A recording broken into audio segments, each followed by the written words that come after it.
Hello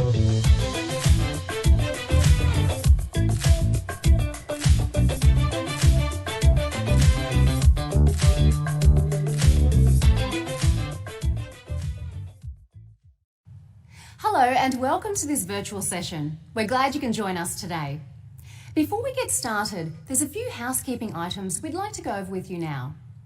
Firstly, you can resize the webinar windows to cater to your viewing preferences.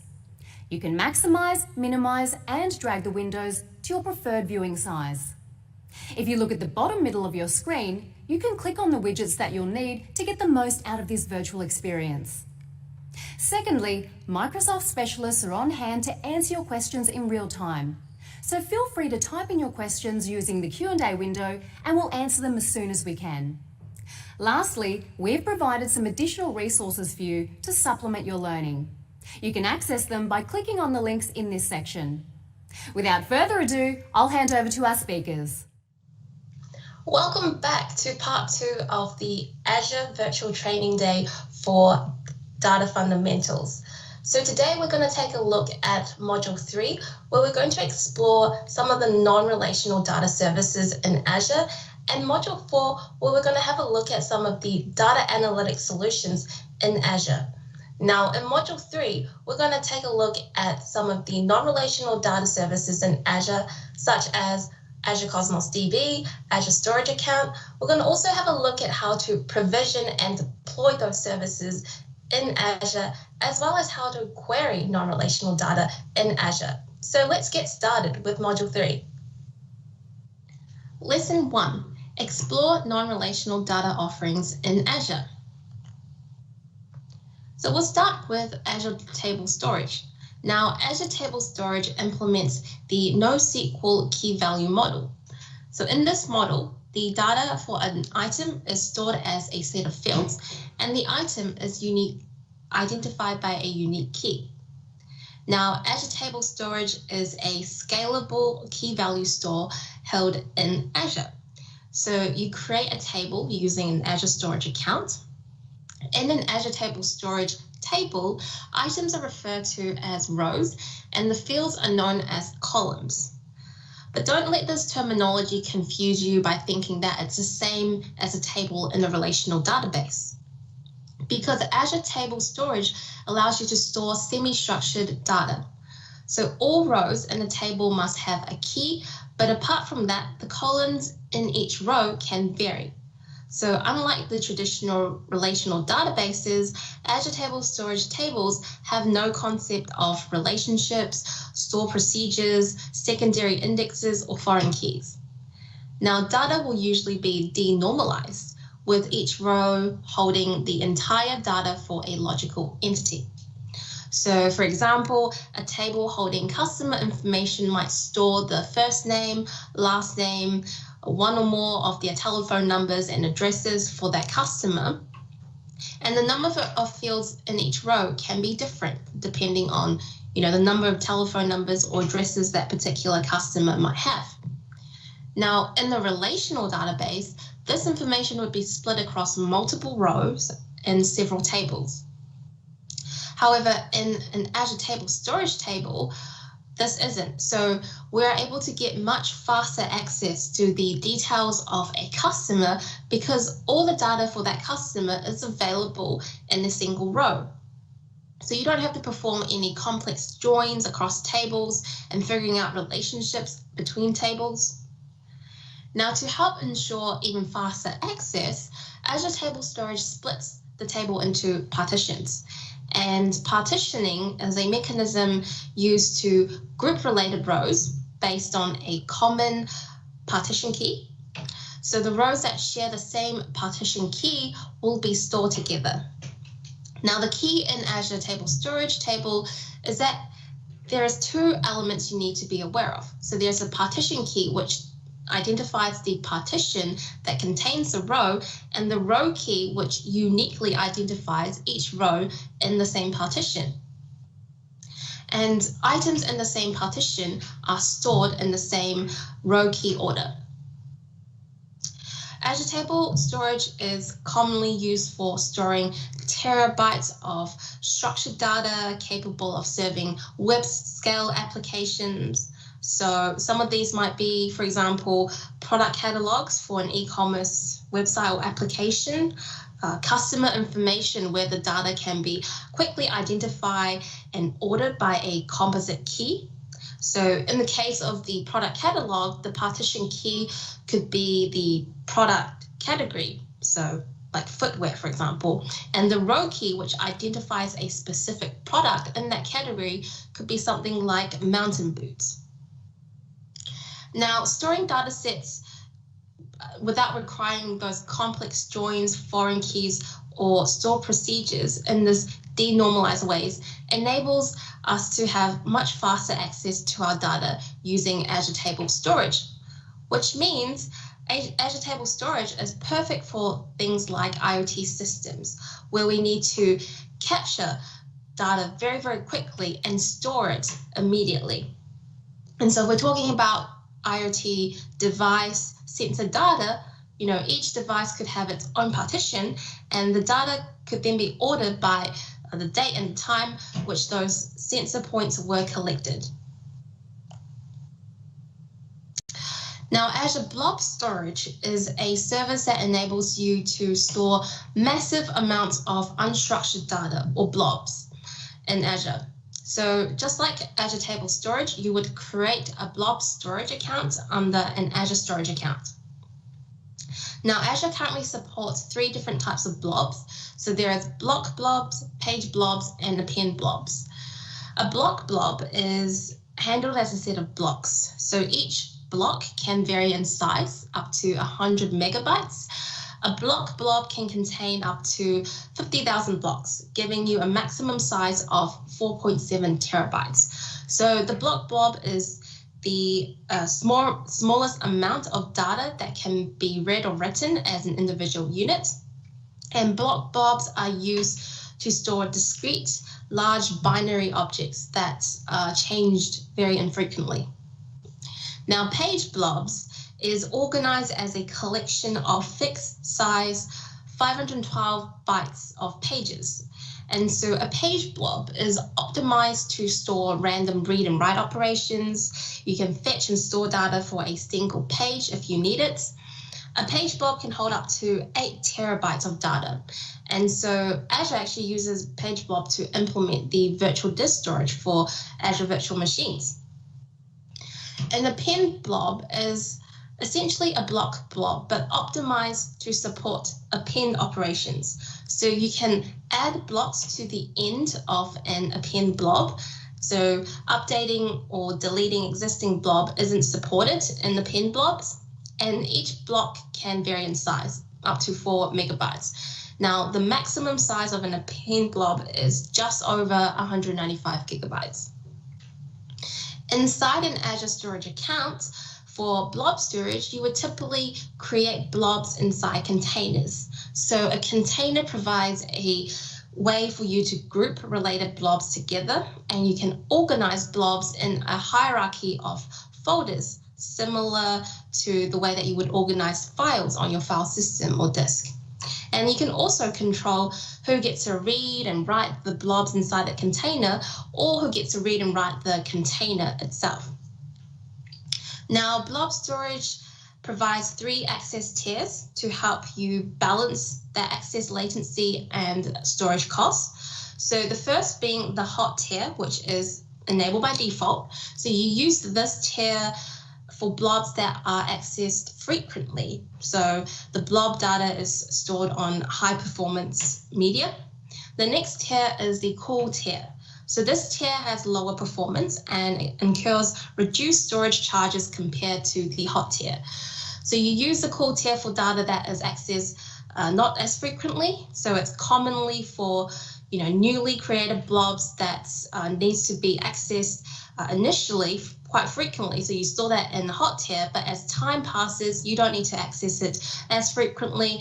And so in this kind of situation, you can create the blob in hot tier first and then slowly migrate it to a cool tier later on. And this will help you save on some of those storage costs. Now, the third tier is the archive tier. So the archive tier provides the lowest storage costs, but it has very, very high latency because the archive tier is essentially intended for any historical data that you want to keep, that you don't want to lose, but you're not going to ever really access it. So blobs in the archive tier are effectively stored in an offline state. So typical reading latency for hot and cold tiers might range between a few milliseconds, but for an archive tier, this can take up to hours for it to become available. So if you want to retrieve a blob from archive tier, you must actually first rehydrate it. By rehydrating, I mean you need to essentially upgrade that blob into a hot or a cold tier before you can then actually access that blob.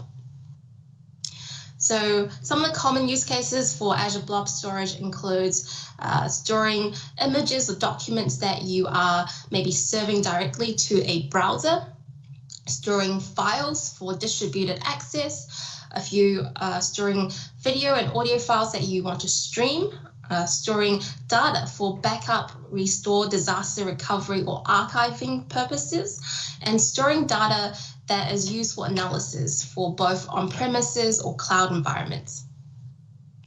To ensure availability, Azure Blob Storage also provides redundancy. So your blobs are always replicated 3 times in the region in which you created that Azure storage account, but you can also select geo redundancy, which would replicate your data to a secondary region also 3 times, but this comes at an additional cost.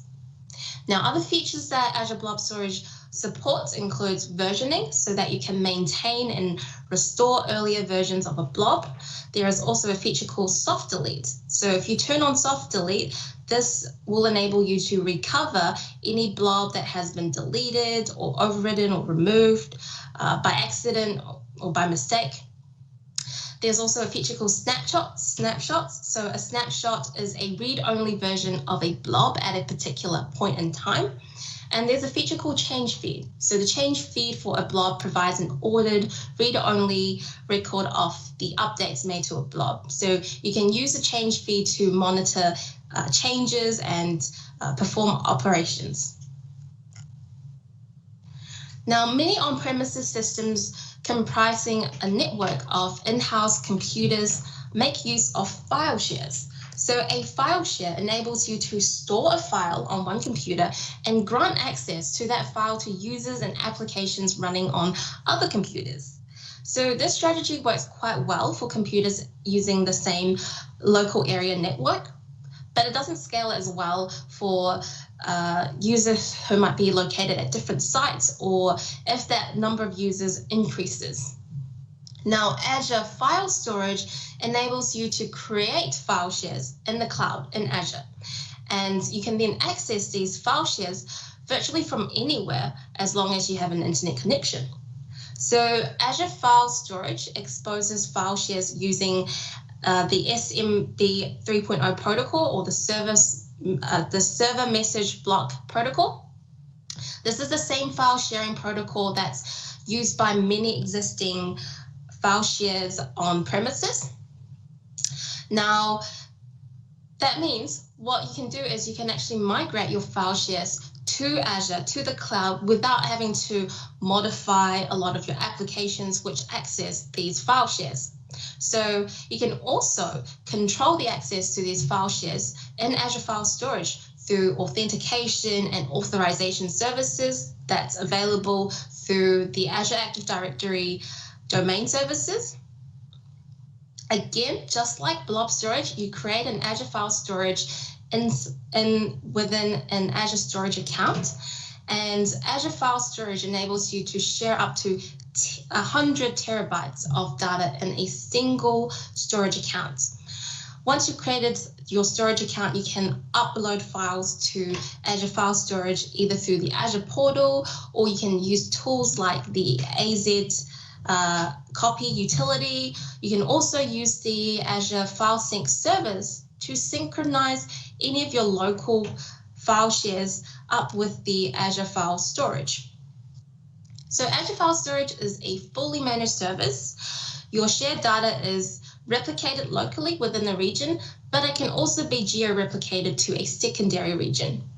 And all the data is encrypted at rest. And so you can enable encryption for data in transit as well between your Azure file storage and maybe some of your applications that are communicating with the file share. Now, relational databases store data in relational tables, but sometimes the structure imposed by this model can be a bit too rigid, and often this leads to poor performance unless you have a lot of time to really fine-tune some of those implementation problems. So other models, collectively known as NoSQL databases, exist to help overcome some of those issues. Now, these models store data in other types of structures, such as documents, graphs, key value stores, and column family stores. Azure Cosmos DB is a multi-model NoSQL database management system. So Azure Cosmos DB is able to manage data as a partitioned set of documents. Now, a document is a collection of fields, typically identified by a key. The fields in these documents can vary, and a field can contain other child documents. Now, many of these document databases use a format called JSON to represent the document structure. So in this format, the fields in the document will be enclosed in those curly braces, and then each field is prefixed by a name. Now, a document can actually hold up to 2 megabytes of data, including small binary objects. If you do need to store larger blobs as part of a document, you can use Azure Blob Storage and then add a reference to that blob inside your document. Now, documents in a Azure Cosmos DB database are organized into containers. So the documents in the container are grouped together into partitions. A partition holds a set of documents that share a common partition key. So you designate one of the fields in your document as the partition key.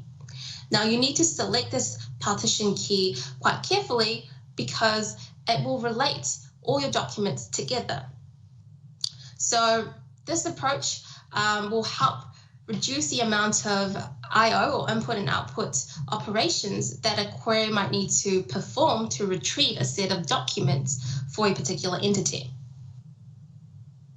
Now, in a document database, for example, if we are looking at an e-commerce system and we are recording the details of customers and the orders that they've placed, we could say partition the data by customer ID and then store the customer and order details for each customer in the same partition, which means to find the information and orders for a single customer, we simply need to query that one partition. Now, it seems like that there is a bit of similarity between Azure Cosmos DB container and a table in Azure Table Storage in that data is partitioned, so documents and Cosmos DB and rows in a table, and that they're both identified by some unique ID within the partition, but that's sort of where the similarity ends. So unlike Azure Table Storage, documents in a Cosmos DB partition aren't actually sorted by ID. Instead, Azure Cosmos DB maintains a separate index. So this index contains not only the document IDs, but it also tracks the value of every other field or the fields inside that document. And this index is created and maintained automatically so that you can use it to perform queries, such as trying to query for a particular field inside those documents in your container without having to scan through the entire partition or all the documents in that container to find the data that you're looking for. Now, Cosmos DB provides a couple of APIs to allow you to access the documents, and it also provides support for other NoSQL database management systems through these APIs. So these APIs are the Table API, the MongoDB API, the Cassandra API, the Gremlin API, and the Table API is essentially an interface that allows you to use the Azure Table Storage API to store and retrieve documents. The purpose of having this API is really to allow you to switch between table storage to Cosmos DB without requiring you to modify any of your existing applications. The MongoDB API is used to support any MongoDB databases that you might already be using for your applications. So MongoDB is another well-known document database. It's got their own programmatic interface, and many organizations actually use it on their premises within the organization. So you can use the MongoDB API for Cosmos DB to enable a MongoDB application to run against your Azure Cosmos DB without having to make any changes to your applications, so that you can migrate the data from your MongoDB database to a Cosmos DB database running inside of Azure and continue to use the same applications to access the data inside Cosmos. Now, the Cassandra API is used to support Cassandra, which is a column family database management system. So this is another database management system that, again, a lot of organizations run on premises. And the Cassandra API for Cosmos provides a Cassandra-like programmatic interface for Cosmos DB. So Cassandra API requests are mapped to Cosmos DB document requests. Just like the MongoDB DB API, the primary purpose of the Cassandra API is really to enable you to quickly migrate any of your existing Cassandra databases and applications without having to make many changes to it to Cosmos DB. And the Gremlin API, well, the Gremlin API implements a graph database interface to Azure Cosmos DB. So again, a graph is a collection of data objects with directed relationships, and data which is held in a set of documents in Azure Cosmos DB can actually be queried using the Gremlin API, which allows you to perform those graph-like queries over your data that's held inside your Azure Cosmos DB. Now, the principal use, the main use of Table, MongoDB, and the Cassandra APIs is really to support any of your existing applications that are already using these kind of data stores as their backend, as their data tier. So if you're building out any new applications and databases, you should really use the SQL API or the Gremlin API. So Azure Cosmos DB is very suitable for some of these scenarios. So if we're talking about retail and marketing, Microsoft actually uses Azure Cosmos DB for our own e-commerce platforms that run as part of the Windows Store and Xbox Live. And Azure Cosmos DB can actually be used quite extensively in the retail industry to, for example, store catalog data or for event sourcing in order processing pipelines. In the gaming industry, the database tier is quite a crucial component for gaming applications. So modern games perform graphical processing on mobile and console clients, but they typically rely on cloud services to deliver these customized and personalized contents like in-game stats, social media integration, and high score leaderboards. Games often require single millisecond latencies for reads and writes to provide that engaging in-game experience. And so a game database needs to be very fast, and it needs to be able to handle massive spikes in request rates, especially during new game launches or new feature launches and updates. Azure Cosmos DB is also able to support IoT systems and devices. So in IoT systems, typically a lot of data is ingested very, very frequently, because these data are being generated on a second-by-second basis. And so using Azure Cosmos DB, we're able to ingest and store this data very, very quickly. So then this data can be used by analytics services like Azure Machine Learning or Azure HD Insights or Power BI to then run analytics workloads on top of it.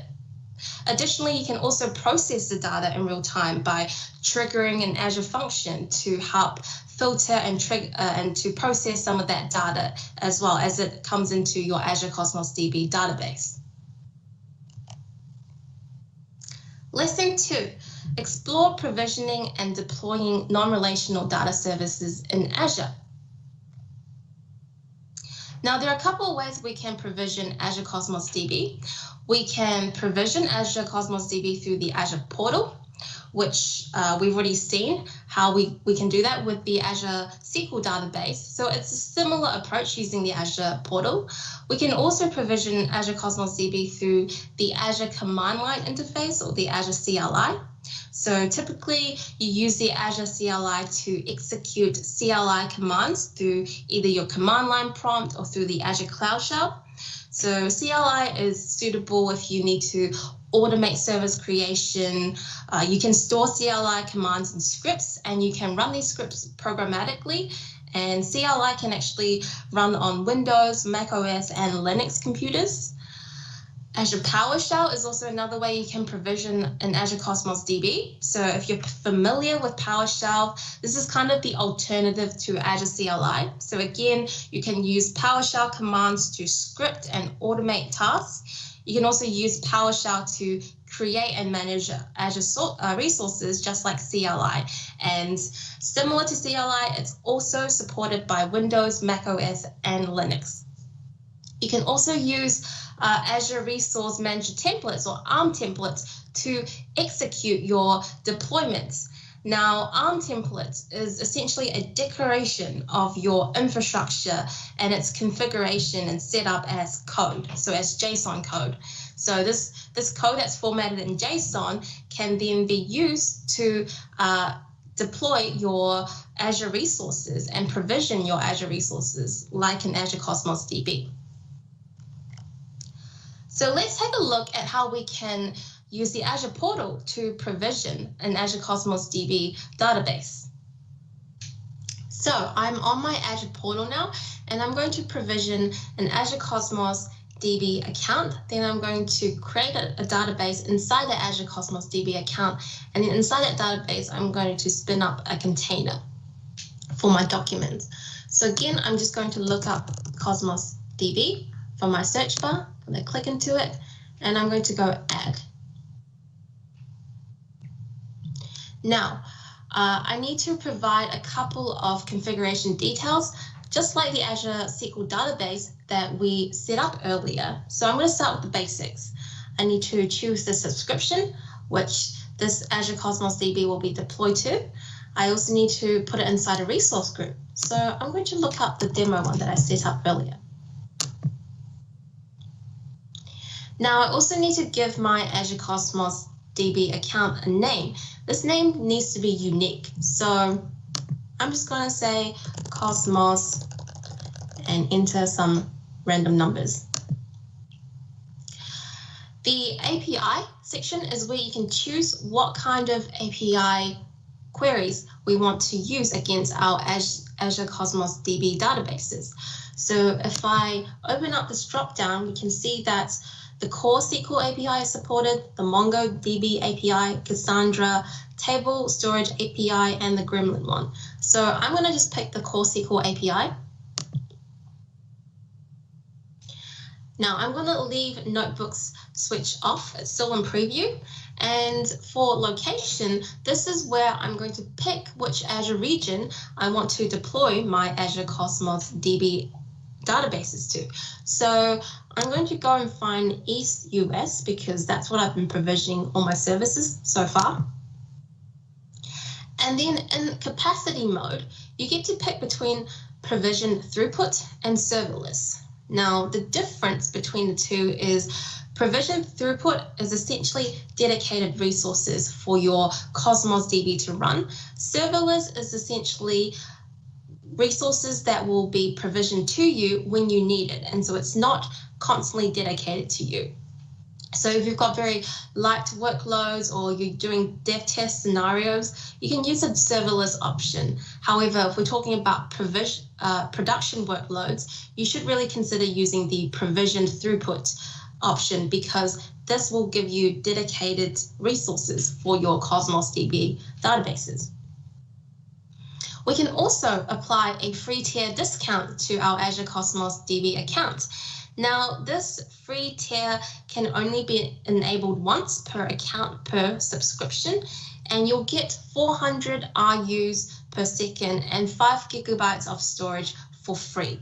And so RUs means request units, and request units, you can think of it like the computes and a whole bunch of other resources that is needed to actually run your Cosmos DB databases. And this actually increases as the throughput for your Azure Cosmos DB database requirements increases as well. And so if we apply this discount, we actually save around $24 a month. But I'm not going to apply it because I've actually already created an Azure Cosmos DB account, so it's not going to be applicable to me. I can also choose what kind of Azure Cosmos DB account this is. So is it a production one or a non-production one? I'm going to leave the non-production one because this is a demo Azure Cosmos DB. And here I can come and configure things like geo-redundancy, multi-region rights, and availability zones. So geo-redundancy, if I enabled it, this means that I'm going to replicate some of my Azure Cosmos DB databases to other regions, other Azure regions across the world. And so that means if my primary database somehow encounters some errors or a natural disaster happens, I can quickly and easily fail over to some of my other databases running in other regions that are not affected by this disaster, for example. Multi-region rights, if I enable this, it means I can actually create several master copies of my databases located in other regions around the world, other Azure regions around the world. And what that means is I can actually do write operations to multiple different nodes or databases across the Azure regions. And so if I enable multi-region rights, I can write to multiple master databases. Availability zones is all about provisioning an Azure Cosmos DB for high availability. So what that means is your Cosmos DB databases will actually be located into different availability zones, which means that they will be highly available. So if something happens to one zone, you're guaranteed that there is always going to be other running instances in some of the other zones. I'm going to disable and turn off all those features for now, just because this is a demo Cosmos DB. And I'm going to head over to the networking tab. Now, networking tab, similar to the Azure SQL database, this is where you configure the network connectivity. So we can choose from all networks, which means any networks around the world, from the internet, from Azure, from anywhere you're on premises, can access the Azure Cosmos DB. Or we can choose selected networks. So the public endpoint will allow you to only allow access to the Cosmos DB from a couple of networks, or we can select the private endpoint, which means we'll block off all public access to our Cosmos DB account. I'm going to go back and just enable all networks, and I'm going to head over to the backup policy. So backup policy is where you specify how frequently we want to make backups of our Azure Cosmos DB databases and how long we want to retain those backups for. And so you can specify that in the backup interval and the backup retention rates. Now I'm just going to leave all the default values and head to the encryption tab. So Azure Cosmos DB databases supports data encryption, and you can either use the Microsoft Service Managed Keys, managed encryption keys, or you can bring your own encryption keys to encrypt the data that is stored inside your Azure Cosmos DB databases. I'm just going to leave the Service Managed Keys because I don't have a key to provide my Cosmos DB account, and I'm going to head over to the tags section. So again, in the tag section, we can add some metadata to our Azure Cosmos DB account to provide more information about what this particular Azure Cosmos DB account is being used for. I'm not going to add any tags, and I'm just going to head over to Review and Create. That's going to run a small validation check just to make sure that some of my configuration details I've given it is correct and valid. And once that's passed, I can then go and create my Azure Cosmos DB account. So that's going to submit it to Azure to go and deploy my Azure Cosmos DB account for me. Now, once that has been deployed, we can then create an Azure Cosmos DB database, and then inside that database, we can create a container, which is where our documents will be located. And so, because in wary of time, I've actually set up a Cosmos DB to look at. So while this one actually goes and deploys, let's have a look at a Cosmos DB that I've spun up earlier. So there you go. I have one that I've set up earlier called my DB900 Cosmos DB. So let's just go into it.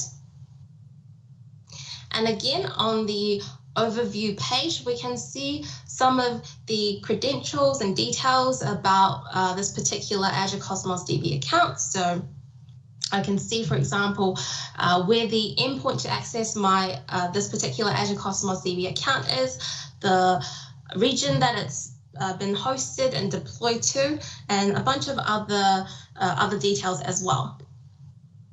Now, if I go into the Data Explorer tab, this is like the Query Explorer tab that we saw in the Azure Cosmos in the Azure SQL database, but this one is for Cosmos DB specifically.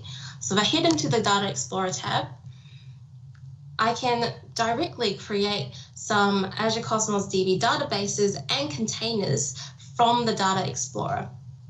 And as you can see, I've actually created a couple of databases already.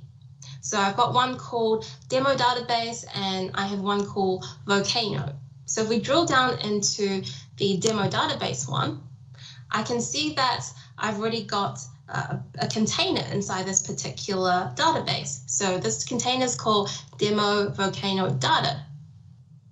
Now I can also come up here and create a new container. So I'm going to create a new container, and I need to give my container an ID. So I'm just going to call this my demo container. I need to give this container a partition key. So I'm just going to say this container's partition key will be ID for the data the document data I'm going to be uploading to this container. And the throughput is where we specify the number of RUs to provide this particular containers. And so we can see that the lowest start at 400 and the highest is 100,000 RUs we can provision for this particular container.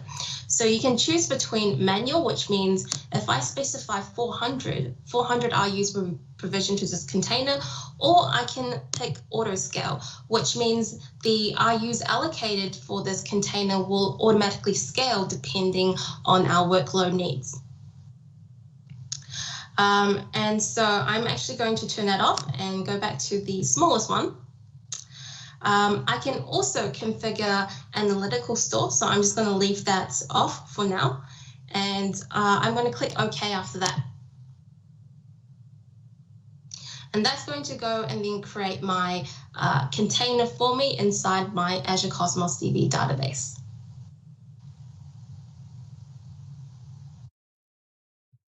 The data migration tool can be used to input data to your Azure Cosmos DB from a variety of sources. So it's available to be downloaded from GitHub, and the tool actually guides you through the process of migrating data into your Azure Cosmos DB databases. So you're prompted for the source of data inside the Azure Cosmos DB migration tool, as well as the destination, which is essentially the Azure Cosmos DB database and the container that you want to migrate the data to. So the tool can be used to either populate an existing container or create a new one if the specified container doesn't exist already. And you can also use the data migration tool to export data from an Azure Cosmos DB container to a JSON file that can be either locally hosted or hosted on Azure Blob Storage, for example.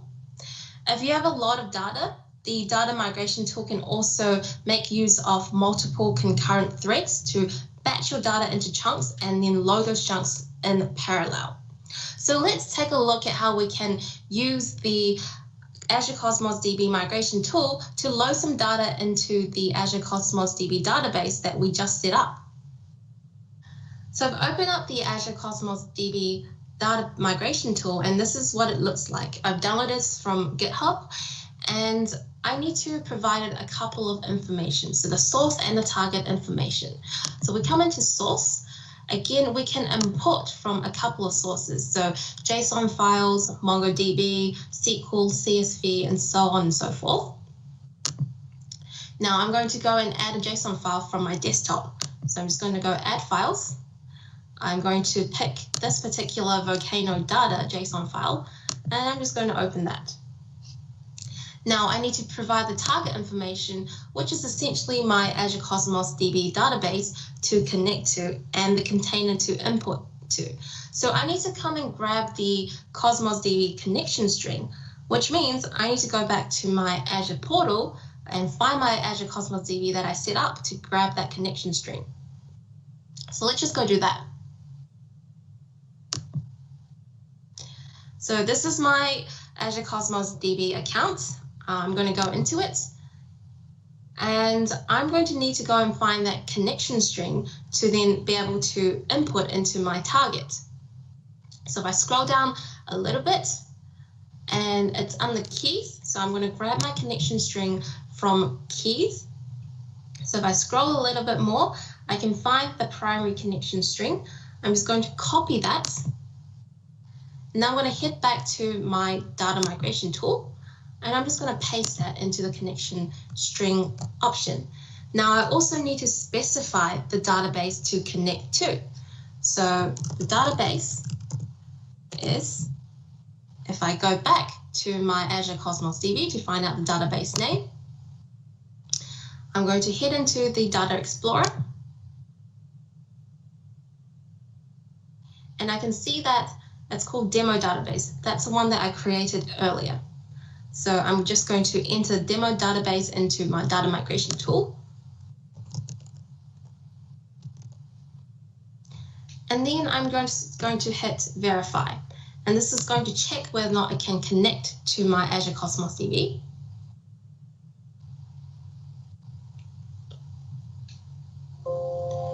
So that connection is successful. So I'm just going to close this. And now I need to specify the collection or the container to import my JSON files to. And so earlier I created a demo container to import my JSON files to. So I'm just going to specify it's the demo container that I want to import my JSON files to. And I also need to specify the partition key for the data. So I'm just going to say ID as my partition key. And I'm going to change the throughput to match the one that I assigned the container. So I'm just going to change that to 400 RUs. And if I go next, now you can specify some of these advanced configurations as well. I'm not going to, I'm just going to hit next. And I get a summary of my configuration details for this particular data migration. Once you've checked that everything is accurate, we can simply hit import. And that is now going to start importing my JSON files up to my Azure Cosmos DB database and inside that particular container. So let's have a look at how authentication works in Azure. So when a user or application attempts to authenticate, they need to specify the domain to authenticate against. Now, Azure Active Directory will typically require the user or the application to provide some credentials, often a password, to prove their identity. It's also possible to configure multi-factor authentication to reduce the possibility that a fraudulent user with a stolen password is trying to authenticate against the service. For example, you could specify that not only does a user have to provide a password, but they also need to respond to a text or a phone message sent to their mobile device before authentication. Now, if the authentication is successful, Azure Active Directory creates an authentication token for the user or the application to use, which means when that user or application attempts to access a resource, this authentication token is passed as part of the request to the service, and the token is then used by the service to authorize the access to that resource. Now, configuring an Azure storage account will allow you to access many storage services in Azure, such as blob storage, file storage, table storage, and queue storage. We can even set up an Azure Data Lake storage through an Azure storage account. So let's take a look at how we can actually set up an Azure Data Lake storage through an Azure storage account on the Azure portal. So I'm back in my Azure portal and I'm just going to look up a storage account. I'm going to click into my storage account and ignore the previous ones that I've got. I'm going to go add. And again, I need to provide some basic credentials and other settings to create my Azure storage account. So I'm going to start with the subscription, which is going to be my internal subscription. I'm going to put it inside the same resource group as both my SQL database and my Cosmos database. I need to give my storage account a name, and this name needs to be unique, which means it needs to be a storage account name that no one has used across Azure before. And so let's just call this storage account, and I'm just going to give it a bunch of nines. Hopefully that's unique. Yes, so that's passed. Now I also need to pick the Azure region to deploy my storage account to. So I'm just going to leave the East US region. I can choose the performance level here. So do I want to create a storage account that is under the standard tier or use the premium tier? So I'm just going to leave the standard one. And under account type, this is where I can choose what kind of Azure storage account I want to set up. So general purpose V2 is actually the newest and latest version that we've got. So I'm just going to keep that as is. And under replication, this is where you can choose the redundancy options for your Azure storage account. So redundancies or replications start from LRS or locally redundant storage. This means 3 copies of your data will be replicated inside the same Azure region and the same Azure data center. Zone redundant storage means that 3 copies of your data will be replicated within the same Azure region, but they'll be distributed across the different availability zones in that region. Geo-redundant storage means 3 copies are replicated within your primary region, as well as 3 copies will be replicated and placed in a secondary Azure region. And there are other redundancy and replication methods as well. You're more than welcome to go and read up on some of the Microsoft docs on exactly how those replication works. I'm just going to go with the lowest one, so the LRS option, and then I'm going to go next to networking. So again, this is where we configure how we want to connect to our storage account. So do we want to enable all networks to be able to access our Azure storage account, or only a selected few networks, or no public access at all, and this storage account can only be accessed via a public endpoint? I'm just going to open this up to all networks. You can also define some network routing rules if you want. I'm just going to leave the default one for now. And I'm going to head into data protection.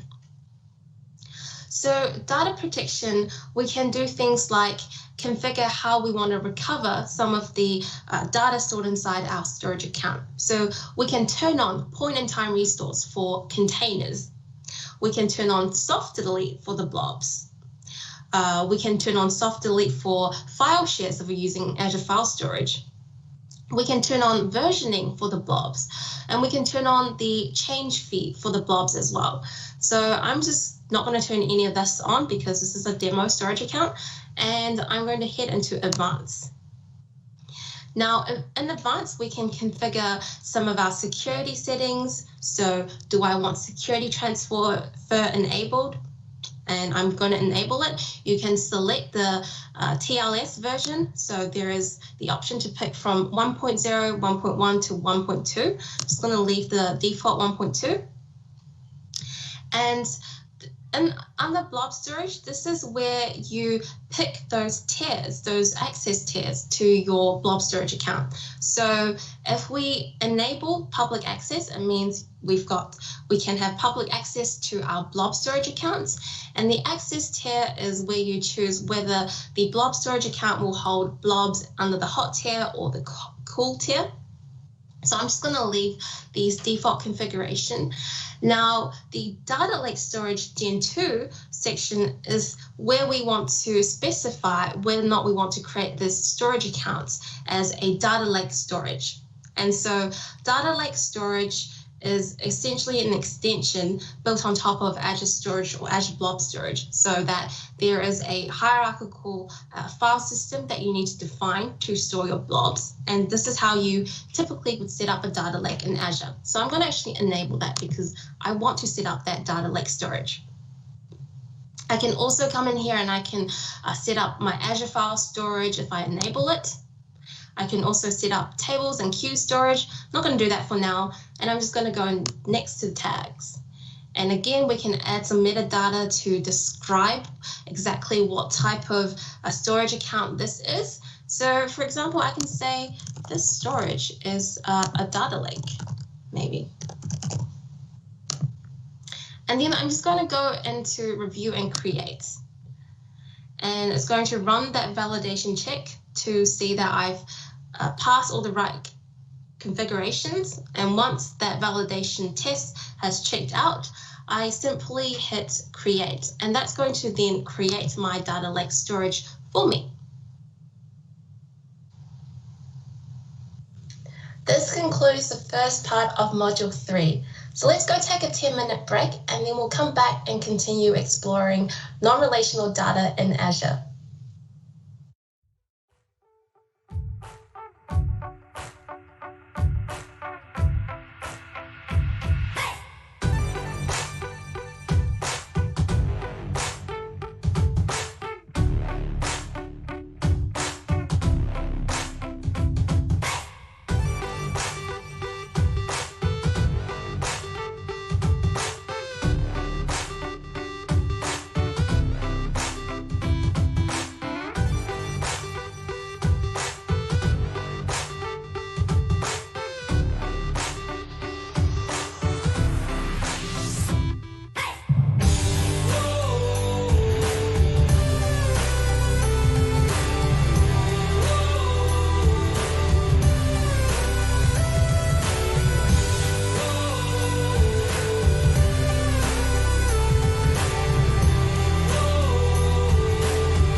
break.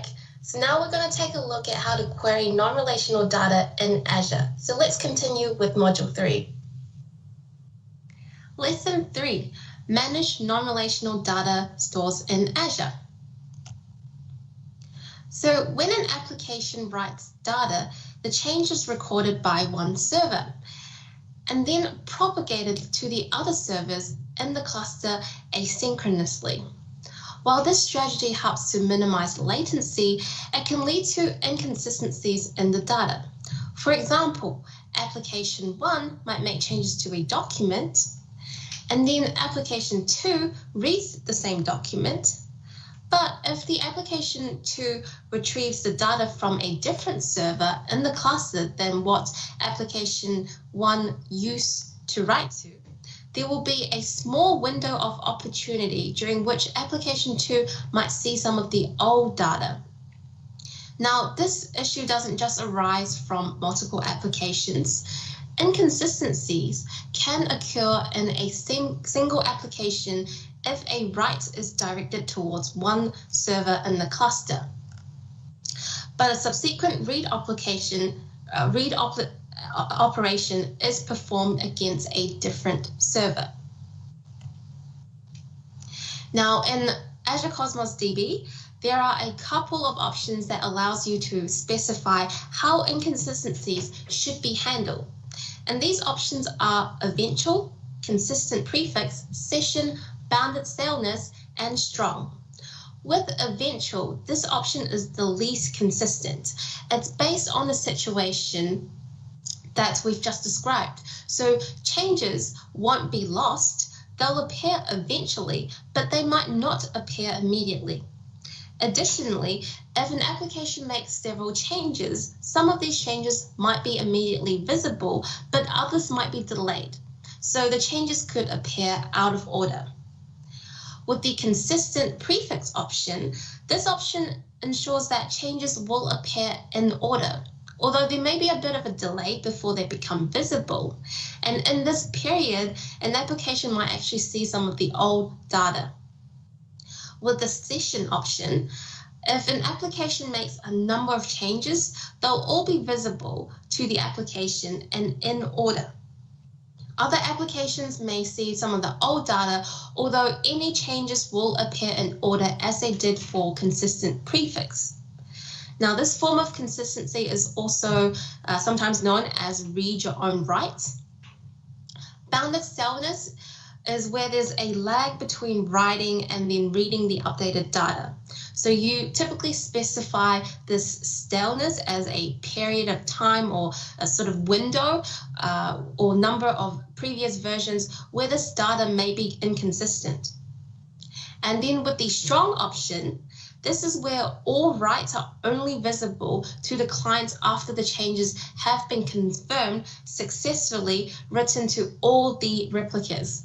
And so this option means that sometimes when your applications are trying to read from some of the replicas, it might be unavailable because some of these changes might actually be trying to be made so that when your application does read the data, it's all consistent.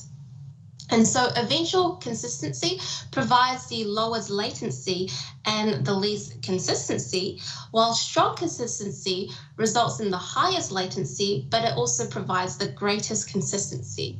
And so you should always choose a consistency level or option that balances that performance and requirements that your applications need. Now, although Azure Cosmos DB is described as a NoSQL database management system, the SQL API, the core SQL API, actually enables you to run SQL-like queries against your Cosmos database. So these queries, again, use very similar syntax to SQL, but there are some differences. This is because the data that we're trying to query against your Cosmos DB is actually structured as documents rather than tables. So if we were to use the core SQL API to query documents, the Cosmos DB SQL API supports a dialect of SQL for querying documents using select statements, much similar to the select statements in the relational database. And the SQL API actually returns results in the form of JSON documents rather than the results that you typically see with, or the table rows that you typically see with relational databases. And all these queries must be executed in the context of a single container. Now, just to understand a bit of the core SQL API, we have a select clause. So the select clause starts with the select keyword, followed by a comma-separated list of properties to return. The star usually means all the properties in the document. The from clause, so this clause starts with the keyword from, followed by an identifier, which represents the source of the records. And you can usually use an alias as well to identify where the source is coming from. So in a relational database query, that from clause would typically contain the table name. Now, using the SQL API for Cosmos DB, all the queries are limited to the scope of a container. So the identifier after the from clause would represent the name of the container. The where clause is, again, another optional clause. So it starts with the keyword where, followed by one or more logical conditions that must be satisfied by a document returned by the query. So you can use the where clause to filter results of some of your Cosmos DB queries. And the order by clause is again an optional clause. So it starts with the phrase order by, followed by one or more properties used to order the output result set. Now, a query can also contain a join clause. So in a relational database management system like Azure SQL database, the join clause is used to connect data from different tables together. In the core SQL API, you typically use the join clause to connect fields in the document with fields in sub-documents that is part of the same document. You can't perform join operations or queries across different documents like you would with the tables in a relational database. So let's go back to our Azure Cosmos DB and our Azure portal, where we've actually imported some of that data into our Cosmos DB, and let's have a look at how we can query some of that data using the core SQL API. So I'm back in my Azure Cosmos DB account. I'm going to go and navigate to that database and container that I created earlier by going to Data Explorer.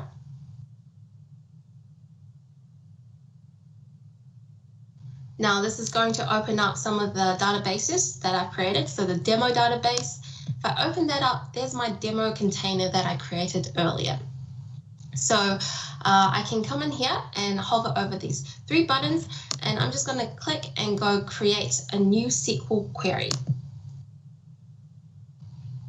Now by default, it's given me this select all from container statement. So if I executed this, it's actually going to retrieve all the documents that's currently inside this particular container. So I can quickly try and run this. I'll highlight it and execute selection. And as you can see, all the documents inside this container is returned. Now, that's not a very interesting query, so let's do something with it. I know, for example, that this is Volcano data because that's what I imported earlier. So I can drill down into here and look into some of this data with the select all from container statement. So let's have a look at something even more interesting. So if I do a select all from the container and I set a where condition, let me just minimize this a little bit.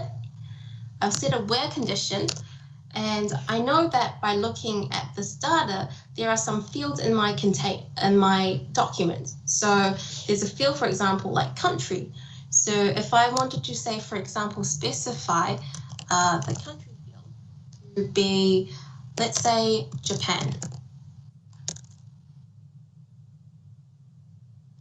And hit execute. Now, if I pull this up again, and let me just minimize this so that I have more space. I pull this up, now I'm getting all the documents where it contains volcanoes that are located in Japan. So as you can see, I'm still getting a lot of documents back from my container and my query. So let's filter it a little bit more. Now, another field is elevation. So let's see if I can query with country and elevation. So I'm going to put in and elevation. Let's say it needs to be greater than 1,000. And I'll hit run. And now we see that our result set has reduced down to 56 documents, which matches this particular query. So now if I scroll a little bit, I can see that these are all the volcanoes in Japan where its elevation is greater than 1,000. Now let's go ahead and talk a little bit more about some of the aggregate functions that can be used with the Core SQL API as part of the Cosmos DB. So you can use aggregate functions to summarize data in select queries. So you place aggregate functions in the select clause. The Core SQL API query language supports a couple of aggregate functions like count, sum, average, max, and min. So as you can imagine, count is where the function will return a count of the number of instances a particular field in the result set occurs. Sum will return the sum of all the instances of the field in the result set.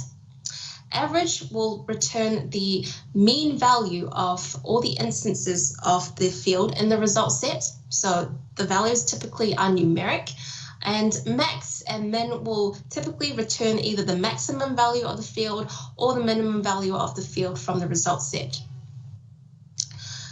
So if we go back to the Azure portal, let's have a look at how we can use some of these aggregate functions to again query our volcano data.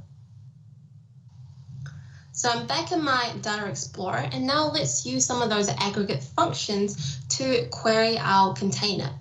So I'm going to use the count one, and I'm going to try and count all the volcanoes in Japan, for example. So let's see what we can do. We can change the star to count everything in the container from the container. And I'm going to leave the condition as country equals to Japan and just remove the elevation. I'm going to then highlight this, and I'm going to execute the query. And we can see that 111 is returned. Now, that doesn't really look nice, so I'm going to give it an alias. So count as total volcanoes in Japan. Let me just run that query again. And now I get the result back that the total number of volcanoes in Japan is 111. Now let's say we want to use a different aggregate function. Maybe, for example, we want to find the deepest volcano in Japan. And so we can use the max function to do that. So let's do and change this to max. And we want to change this to c.elevation. And we'll change the name as well. So this is going to be deepest volcano in Japan. And the from and where condition statement we can leave as is. So I'm just going to highlight this and execute this. And we see that the deepest volcano in Japan has an elevation of 3,776. And these are just some of the ways that you can use the Core SQL API to execute SQL-like queries against your Cosmos DB database. So Azure Blob Storage supports 3 types of blobs, as we already discussed. So block blobs, page blobs, and append blobs. Now, you typically use page blobs to implement virtual disk storage for your Azure virtual machines, for example. They're optimized to support random read and write operations. Append blobs are more suitable for storing data as it grows in chunks. So if you've got log data or archive data, and block blobs are the best to be used for static data, and so they're the most appropriate type for storage that needs to be holding things like image data or video content, for example. So in an Azure Storage account, to store blobs, you would need to create a container. And so this container will group all your related blobs together so that you can organize the blobs in a hierarchy of folders inside that container. So let's go back to our Azure portal and see how we can create a container and upload a blob, and also see how we can download that blob as well. So now I'm back in my Azure portal, and what I want to do is create a container in my blob storage and then upload an image. So I'm just going to go into my storage account, and I'm going to find that storage account I created earlier. So if I scroll down a little bit, there it is. Now I'm on the overview page of my storage account, and if I scroll a little bit down, I can see some of the other types of storages under a storage account that you can create. So for example, containers means blob storage, file shares means Azure file storage, tables is where you can create your Azure table storage, and queues is where you can create Azure queue storage. So I'm just going to click into containers. Now I don't have a container set up for my blob storage, so I'm going to go and create one. So I'm just going to go add container, and I'm going to give my container a name. So let's say I wanted to upload some image data to this container. So I'm going to call this images. And then I can also define the access level for this container. So if I hover over this drop down, I can see that there's 3 types of access level I can grant to this container. Private access means no anonymous access at all. Blob access means there is anonymous read access that can be granted for blobs only. And if we set this container to have container level access, that means anonymous read access for both the container and the blobs are allowed. So let's actually stick with private. And I'm going to create the container. Now my container has been successfully created, so I'm just going to go into it. And I'm simply going to upload some image data. So I'm going to go upload, and I'm going to go and select a local file from my desktop or folder. And here you go, I've got some image data here. So I'm just going to pick one at random, and I'm going to pick this one. I'm going to open it, and then I'm just going to upload that to my blob storage container. Now that's been uploaded, so I'm just going to close out of this. And because I've set the container to have private access only, which means there won't be any anonymous access at all. So to be able to access this blob, I would need to get some sort of authenticated authorized access rights to it. So what I can do is actually I can grab a SAS token, which then gives me a time frame or time period with which I get authenticated access to this particular blob if I can present the SAS token. So if I select this and I come into these 3 buttons here, the 3 buttons here actually, and then I can generate a SAS token from this blob. Now what that means is I can come in here and I can create a shared access signature, so SAS, which will then grant me access to this blob. And so if I scroll down here a little bit, I can assign a couple of permissions. So I can give it read, create, write, delete access. I'm just going to give the read access for now. And I can specify a start and expiry time for when I can actually access this blob. So I'm just going to leave all the default values. I can also choose which protocol to allow. And then I'm just going to hit generate SAS token in URL. And here you go. Now I've got the SAS token, which means if I copy this SAS URL and I go into a new browser, I hit paste and enter, I'm able to grab this particular blob from my storage account. Now let me just close out of this, and I'm going to go back to my container. Now, if you wanted to delete this blob, it's quite simple. We just select the blobs that you want to delete from your blob storage container, and we hit delete. And now because I haven't enabled soft delete, which means when I delete this blob, it's going to be permanent. I can't actually recover it. So I'm just going to go and delete this blob. And there you go. Now my blob has been successfully removed. So you you can also use Azure File Storage to store shared files, which means a user that connects to this shared folder or file share can read and write files if they've got the appropriate privileges, that is, in much the same way that they would use a folder on the local machine. Now, to create a file share, we use Azure File Storage under the Azure Storage account, much like the blob storage that we saw earlier. And so let's jump it back into the Azure portal to see how we can create a file share under Azure File Storage. So now I'm going to go back out into my storage account. So the same storage account, and I'm going to scroll down a little bit. And so now instead of containers, I'm going to go over to file shares to create my Azure File Storage. I'm going to open that up. And I can just go and create a file share by going add file share. And I need to give my file share a name. So I'm just going to call this my shared files.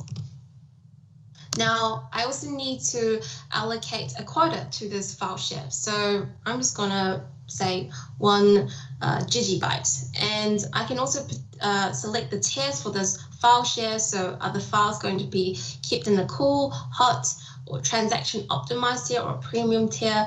So I'm just going to leave the default transaction optimized, and I'm going to come in here and create. And there you go, I've created my Azure file shares. So now that we've created our file share in Azure File Storage, we can use a utility to start copying files over, whether that's from our local desktop or from some other sources. And so we can use a utility tool called AZ Copy to copy files over to our file share in Azure File Storage. So let's head back over to our Azure portal to see how we can do so.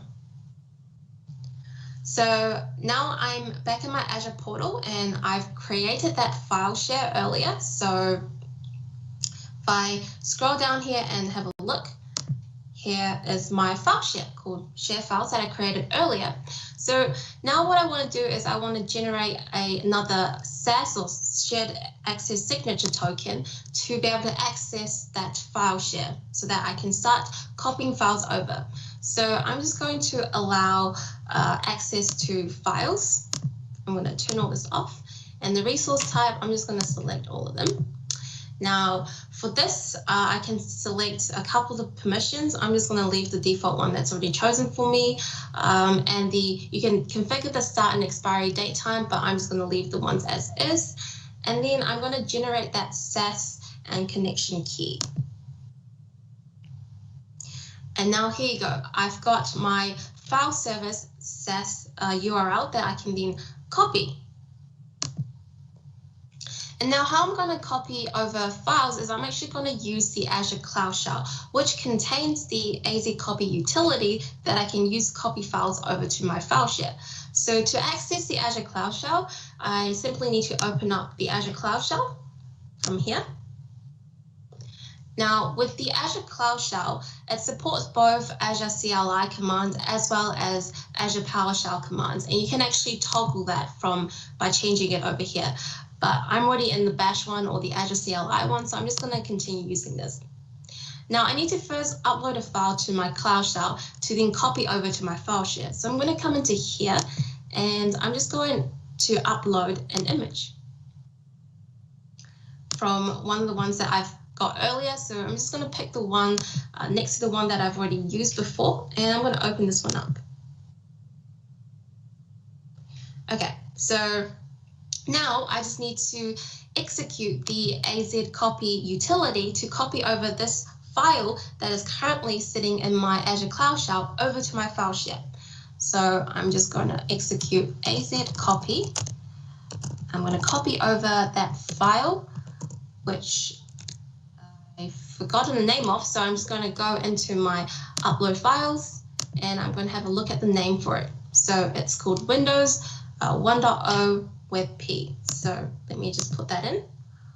Windows 1.0 WebP.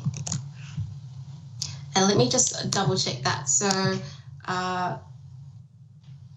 Yes, that's correct, because that needs to be important. And then I need to input the file service SAS URL that I copied earlier, because that gives us authenticated access to the file share. So in quotation marks again, I'm going to paste that SAS URL. And now I actually need to make some changes to this SAS URL to specify the file share name as well as the image file to copy over. So I need to actually modify this. So I'm just going to put an end quotation mark here, and I'm going to go up. So this question mark is where the SAS token actually starts. And before that, I need to specify the file share name, which I called shared files, as well as that image that I want to, image file that I want to copy over. So it's called Windows 1.0.webp. And hopefully when I press execute, this is going to then use the AZ copy utility to copy that file from Azure Cloud Shell over to my file share.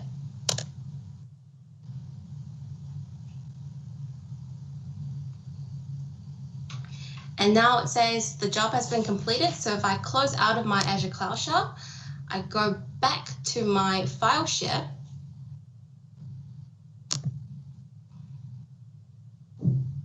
I open my shared file share up. And there you go. We see that Windows 1.0 image file has been uploaded to my file share. So this concludes Module 3. I hope you've learned a little bit more about non-relational data services in Azure.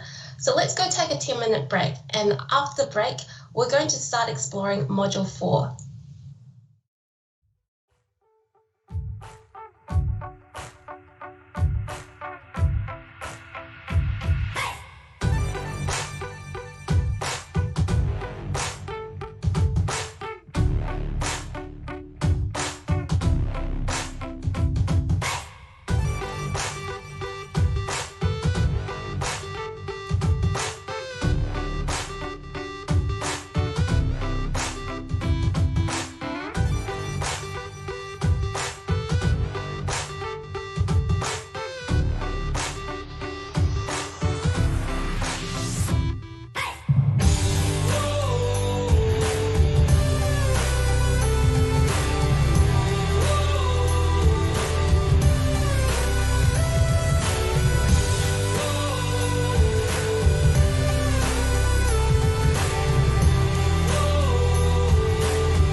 Welcome back from the break. So now we're going to take a look at Module 4, where we're going to explore data analytics solutions in Azure. So first, we're going to take a look at what a modern data warehouse looks like. We're going to then take a look at some of the data ingestion services in Azure. We're also going to explore some of the data storage and processing capabilities in Azure. And finally, we'll wrap up with some Microsoft Power BI.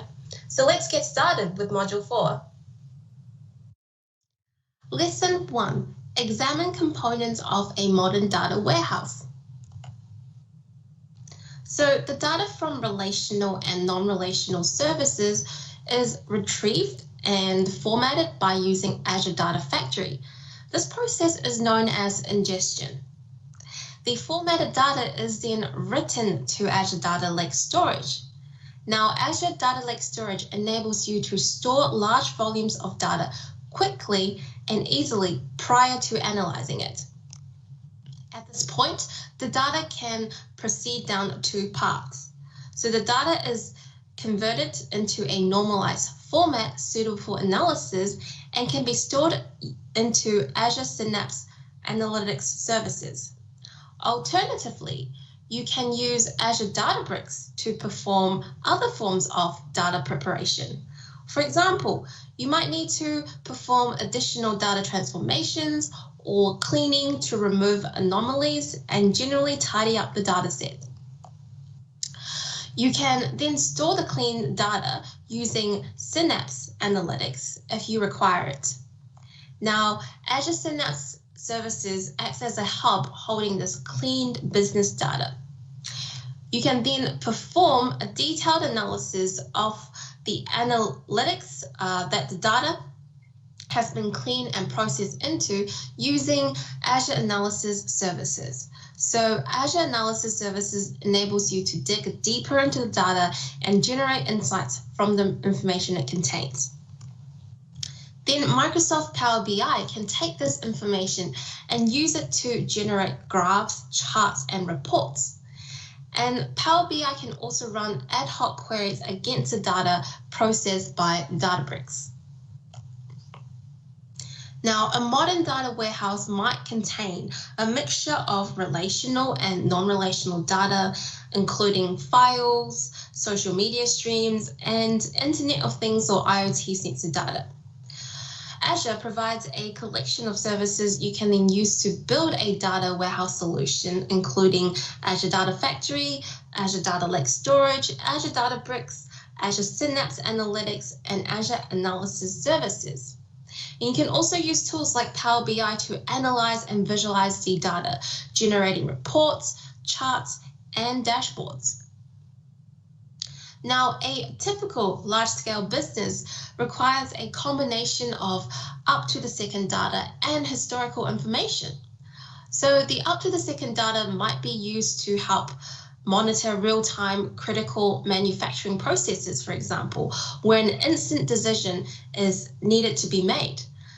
Now, other examples include streams of stock market data where the current prices might be required to make informed split-second buy or sell decisions on the stock market. Historical data is equally important because it gives a business a more stabilized view of the trends and how it's performing over time.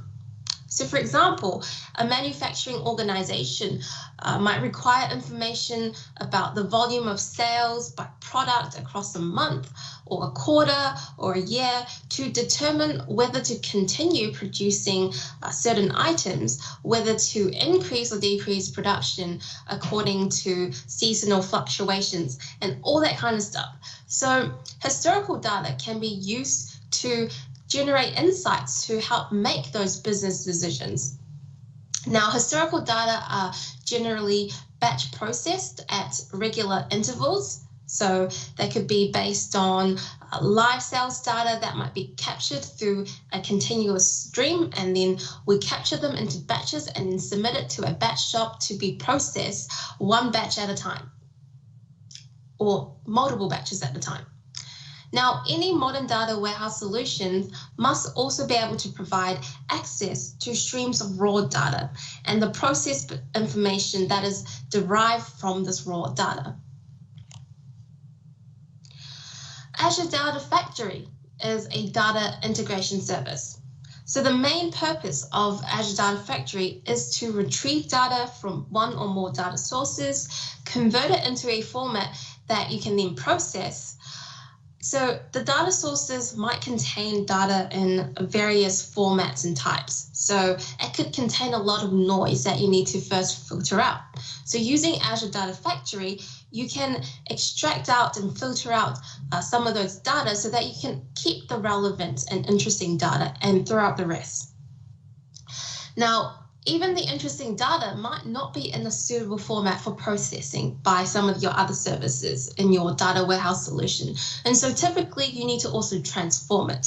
For example, your data might contain dates and times that's been formatted in different formats. And so you need to standardize that. You can use Azure Data Factory to transform some of these items into a single uniform structure. And then Azure Data Factory can then write out the ingested data to a data store for subsequent processing. So you typically define the work performed by Azure Data Factory as a pipeline of operations.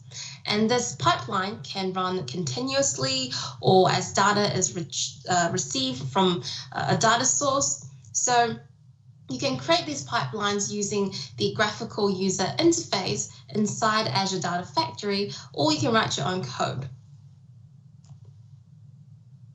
Now, a data lake is a repository for large quantities of raw data. Because the data is raw and unprocessed, it's very fast to load and update, but the data hasn't been put into a structure suitable for efficient analysis. So you can think of a data lake as a staging point for your ingested data before it's then massaged and converted into a format suitable for performing analytics. Now, the difference between a data warehouse and a data lake storage is that data warehouse stores large quantities of processed data, and a data lake storage stores large quantities of raw data that needs to be processed and converted into a format that supports efficient analysis.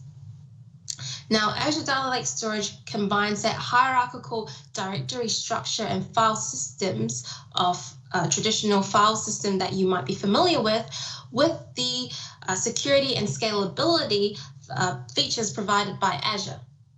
And so Azure Data Lake Storage is essentially an extension of Azure Blob Storage organized into a near infinite file system. Azure Databricks is an Apache Spark environment running on Azure to provide that big data processing, streaming, and machine learning capabilities. So Apache Spark is a highly efficient data processing engine that can consume and process large amounts of data very, very quickly. So there are a significant amount of Spark libraries you can use to perform tasks like SQL processing, aggregations, or even to build and train your own machine learning models using the data through Azure Databricks. So Azure Databricks provides a graphical user interface where you can define and test your processing step by step before submitting it as a set of batch tasks. So you can create Databricks scripts and query data using languages like R, Python, and Scala. You can also write your Spark code using notebooks. So a notebook contains cells, and each of these cells contains a separate block of code. So when you run a notebook, the code in each cell is then passed to Spark for execution, cell by cell. Now, Azure Databricks also supports structured stream processing. So Databricks can be used to perform computations incrementally. So as your continuous stream of data arrives, we can continuously update results from the continuous stream of data. Azure Synapse Analytics is an analytics engine. So it's designed to process large amounts of data very quickly. Using Synapse Analytics, you can ingest data from external sources. So these external sources could be flat files, Azure Data Lake, or some of your database management systems, and then transform and aggregate this data into a format that's suitable for analytics processing.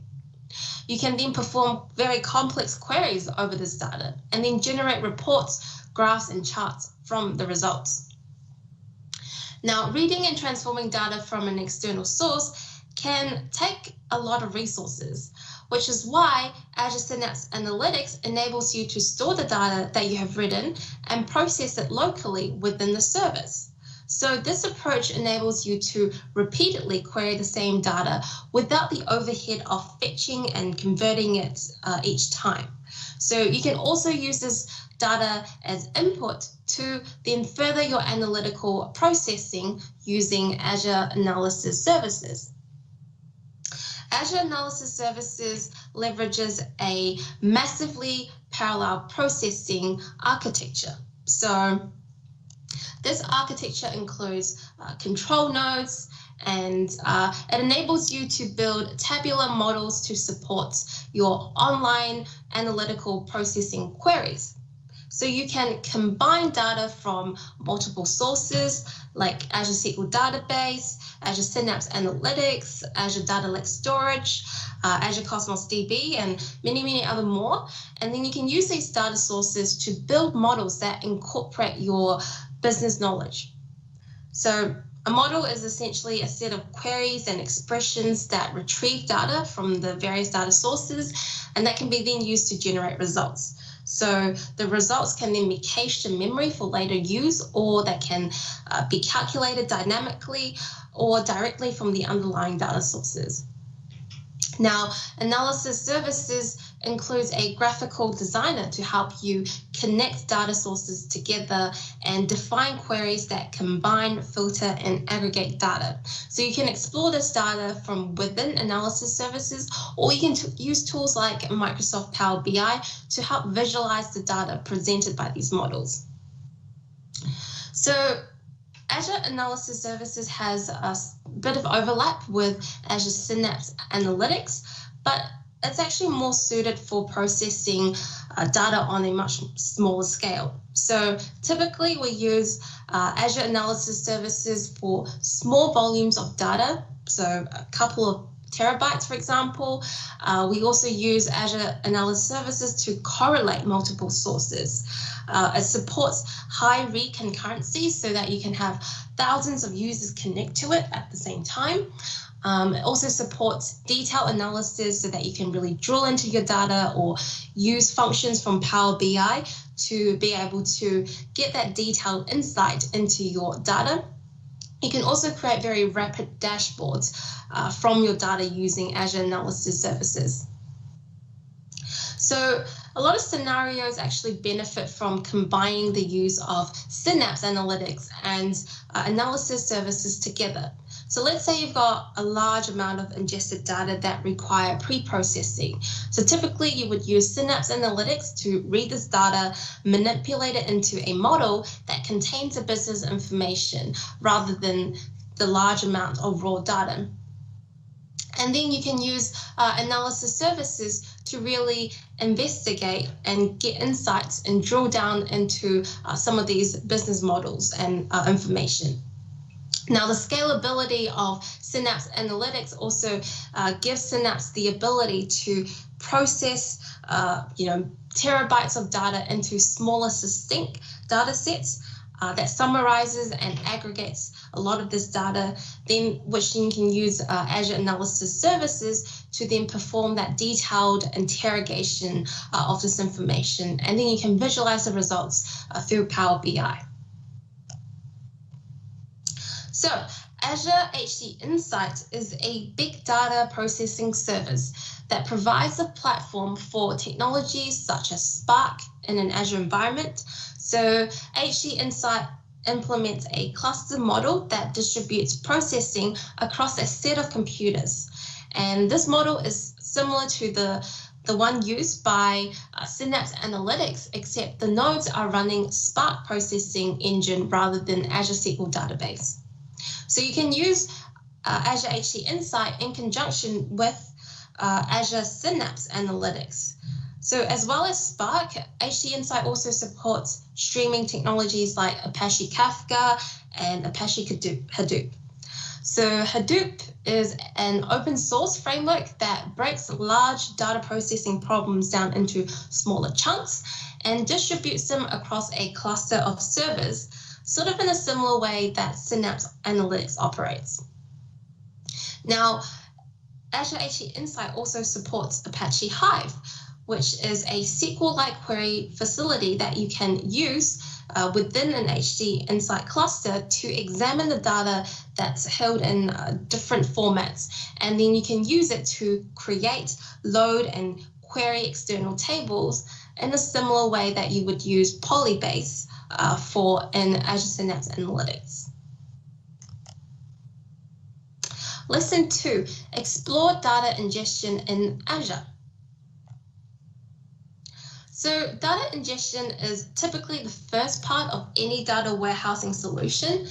It's arguably the most important part because if you lose any data at this point, then any resulting information can be inaccurate, could fail to represent the facts that you might be interested in, that you're basing your business decisions on.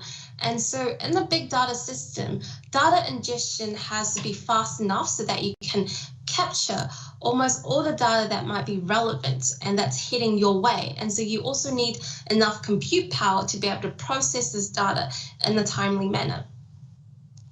Now, we can ingest data using Azure Data Factory. So as it ingests the data, Data Factory will clean, transform, and restructure the data before loading it into a repository like a data warehouse. Because once the data is inside a data warehouse, we can analyze it. So we need to ensure that before we load it in, the data is actually ready for those analytics workloads. So Data Factory contains a series of interconnected systems that provides a complete end-to-end platform for data engineers. So you can load static data, but you can also ingest streaming data. Loading data from a stream offers those real-time solutions for data that arrives quickly or that changes rapidly. So using streaming, you can use Azure Data Factory to continuously update the information in the data warehouse with the latest data. We can also ingest data using Polybase. So Polybase is a feature of SQL Server and Azure Synapse Analytics that enables you to run Transact SQL or T-SQL queries that read data from external data sources. So Polybase makes use of these external data sources and makes them appear like tables in a SQL database.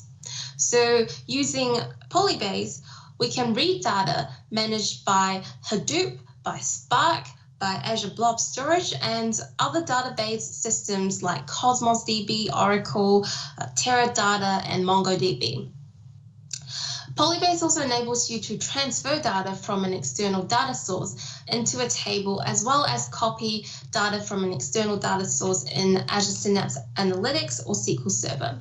You can also run queries that join tables in a SQL database with the external data, which enables you to perform analytics that span multiple data sources.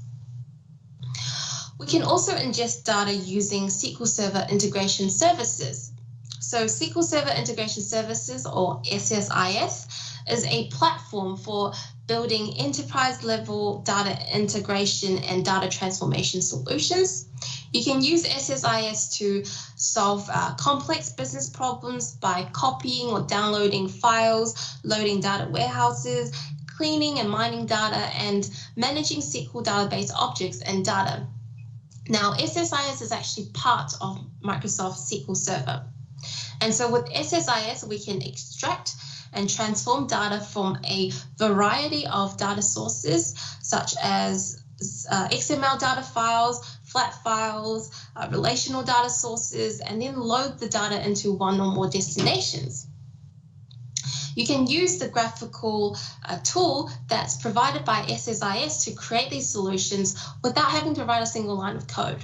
And you can also program extensive integration services, service object models to create packages programmatically and code custom tasks and other package objects as well.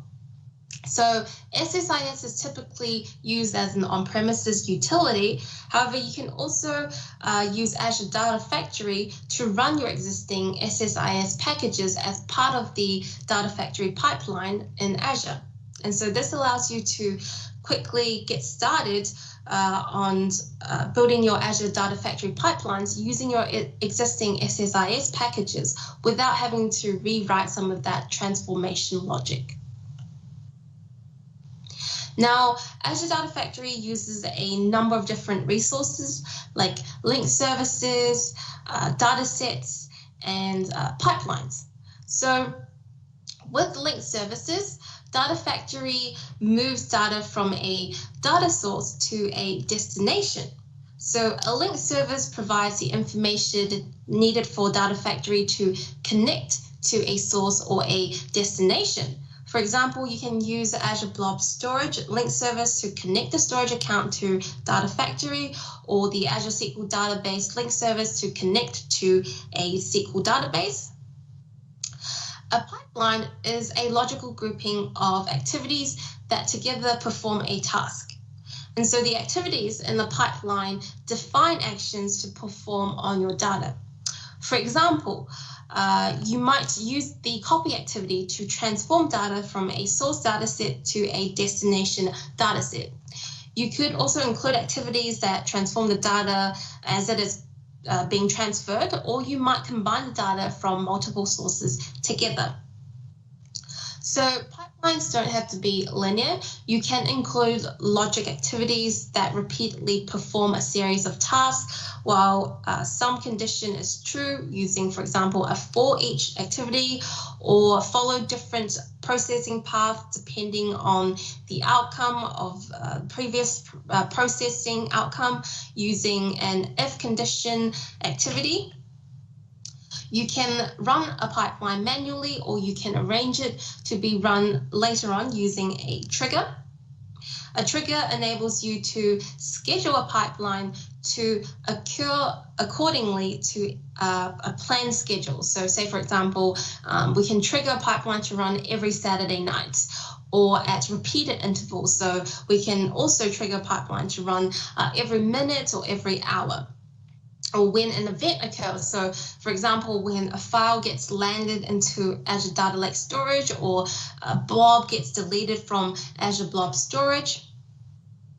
Now, data sets in Azure Data Factory represents the data that you want to ingest, so the input data, and store, so the output data.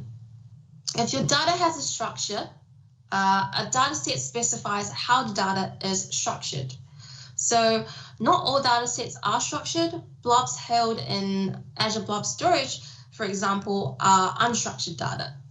And so a data set connects to an input or an output using a link service. For example, if you're reading and processing data from Azure Blob Storage, you create an input data set that uses a Blob Storage linked service to specify the details of the storage accounts. The data set will specify which blob to ingest and the format of the information in the blob. So is it binary, is it JSON, is it delimited text? If you're using Azure Data Factory to store data in the table in a SQL database, for example, you would then define an output data set that uses a SQL database link service to connect to that database and specify which table to use in that database to output the data to. Lesson 3, exploring data storage and processing in Azure. So data lives in many locations throughout an organization. When you design your cloud data solution, you'll want to ingest your raw data into a data store for analysis. So a common approach that you can use with Azure Synapse Analytics is to extract the data from where it's currently stored, load this data into an analytical data store, and then transform the data and shaping it so that it's ready for analysis. Now, Azure Synapse Analytics is particularly suitable for this approach. Using Apache Spark and automated pipelines, Synapse Analytics can run parallel processing tasks across a massive data set and perform big data analytics.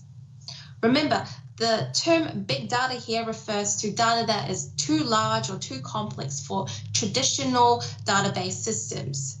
So systems that process big data need to perform rapid data ingestion as well as processing, which means they need to have the capacity to store the results as well as sufficient compute power to perform those analytics over the results.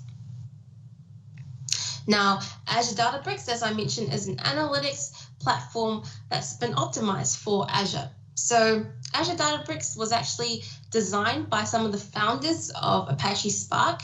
So Databricks is integrated with Azure to provide a one-click setup so that we can streamline the workflows and provide an interactive workspace that enables collaboration between data scientists, data engineers, and business analysts. So with Databricks, we can process data held in a lot of different types of storage, including Azure Blob Storage, Data Lake Storage, Hadoop Storage, flat files, databases, and data warehouses. Databricks can also process streaming data. So Databricks uses an extensible architecture that's based on drivers to do so. The processing engine is provided by Apache Spark. So Spark is a parallel processing engine that supports large-scale analytics. So you typically write application code that consumes data from one or more sources and merge, reformat, and filter and remodel this data, and then store the results. So Spark distributes the work across a cluster of computers, and each of the computer can then process its data in parallel with other computers. And so this will actually reduce the time required to perform the work. And so Spark is designed to handle massive quantities of data.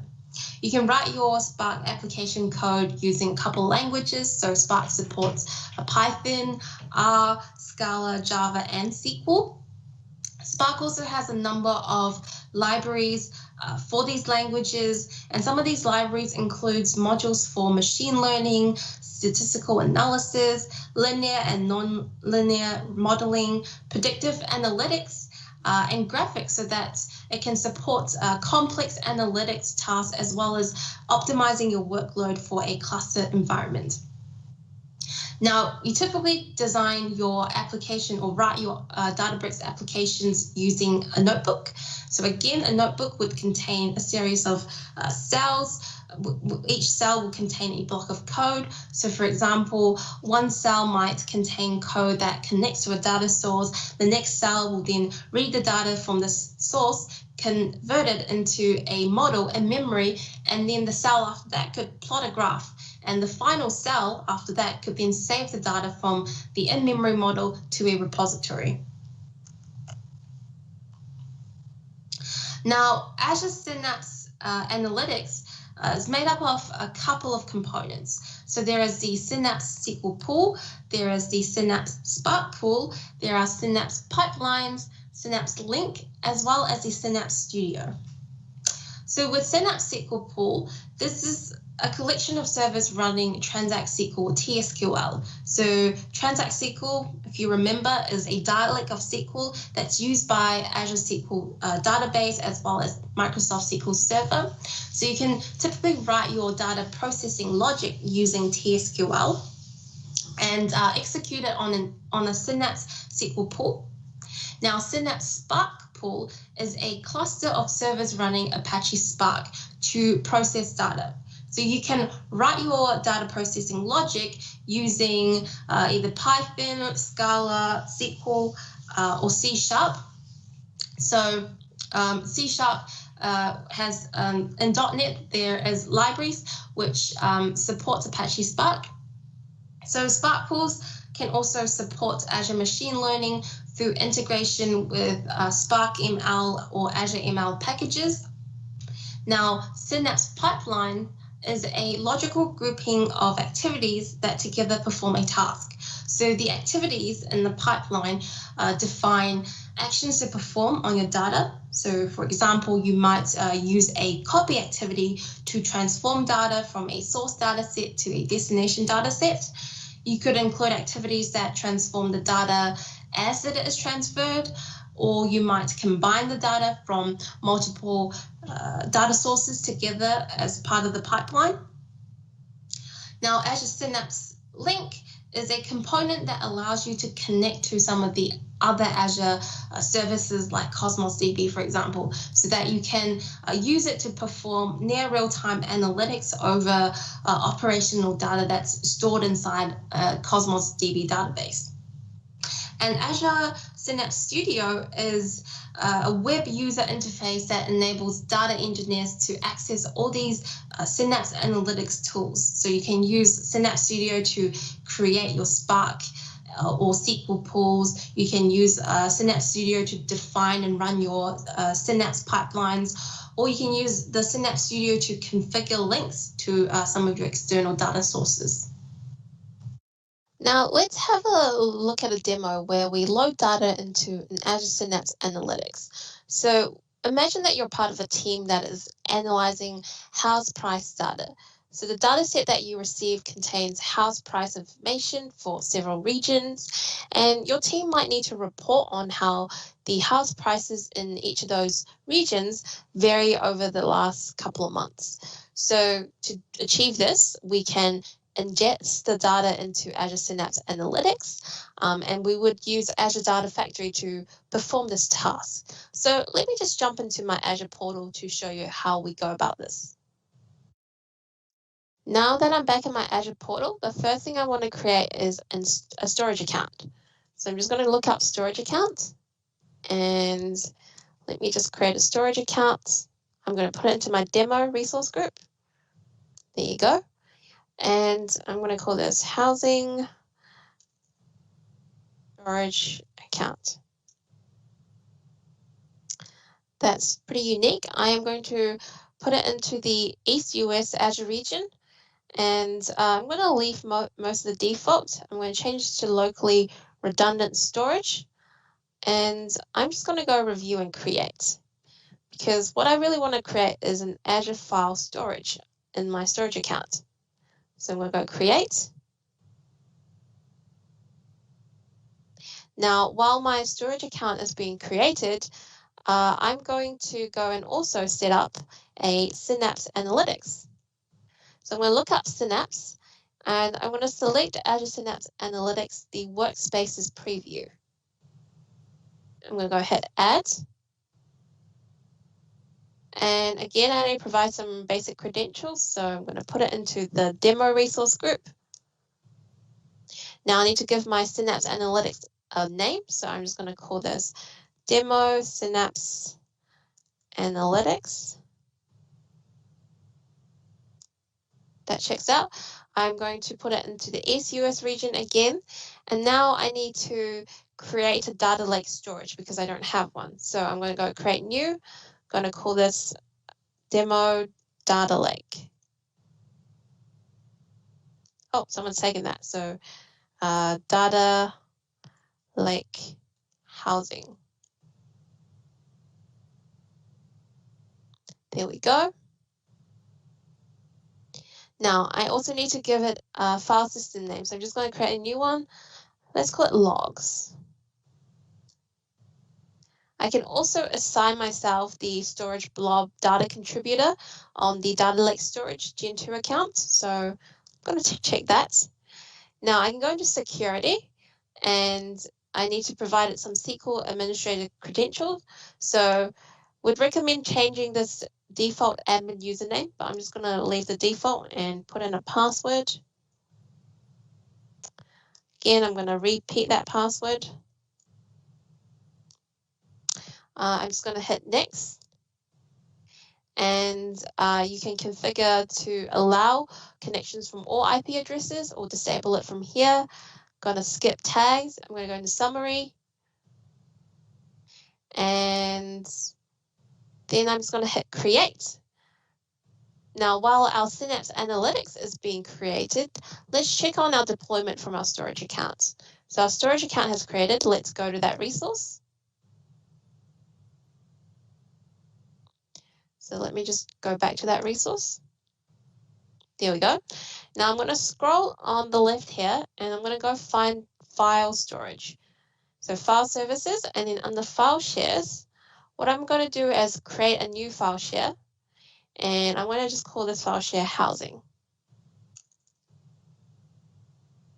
I'm going to allocate it some quota, select the hot here, I'm going to go create. Now my file share has been created. I'm going to go into my file share, and I'm just going to upload a file I have on my local PC. So I'm going to upload files, select the file. There we go. I'm going to select the CSV file, and then I'm going to go upload. And now it's been uploaded. So it looks like our Synapse Analytics is still being created. So why don't we use this time to go create a data factory? So I'm going to look up data factories, and I'm going to go add. Now I'm going to use my internal subscription, put it into my demo resource group. Then I'm going to pick that same region I used earlier for the other two resources, so ECUS. I'm going to give my data factory a name. So I'm going to call this demo ADF, for example. Oh, that's not available. Okay. ADF demo. Let's call it housing as well. And you can select between two versions for Data Factory. Obviously, version 2 is the latest version, so I'm just going to leave it as this. Now I'm going to go to next for Git configuration. So you can configure your repository to be either Azure DevOps or GitHub for version control. I'm going to do the setup later, so I'm just going to tick the configure Git later box. Go to networking. Again, you can select your connectivity method. I'm going to leave the public endpoint for now. I'm going to skip tags and just go review and create. So create that. And let's check on our Synapse Analytics. So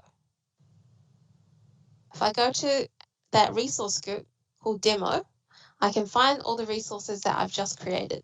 So let me filter by name.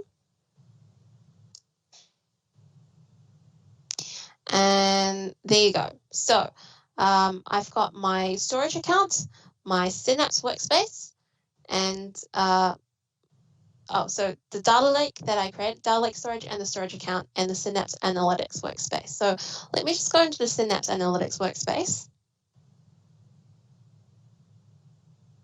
So it says the resource is being provisioned at the moment, which is fine because I have actually set one up before this so that we don't have to wait. So let me go and find the one that I set up before. It's under the DP900 resource group. And I'm going to scroll a little bit to find that Synapse Analytics workspace. There you go. Now this one's called the My DP900 Synapse. And what I'm going to do is I'm going to scroll down on the overview page a little bit and open that Synapse Studio.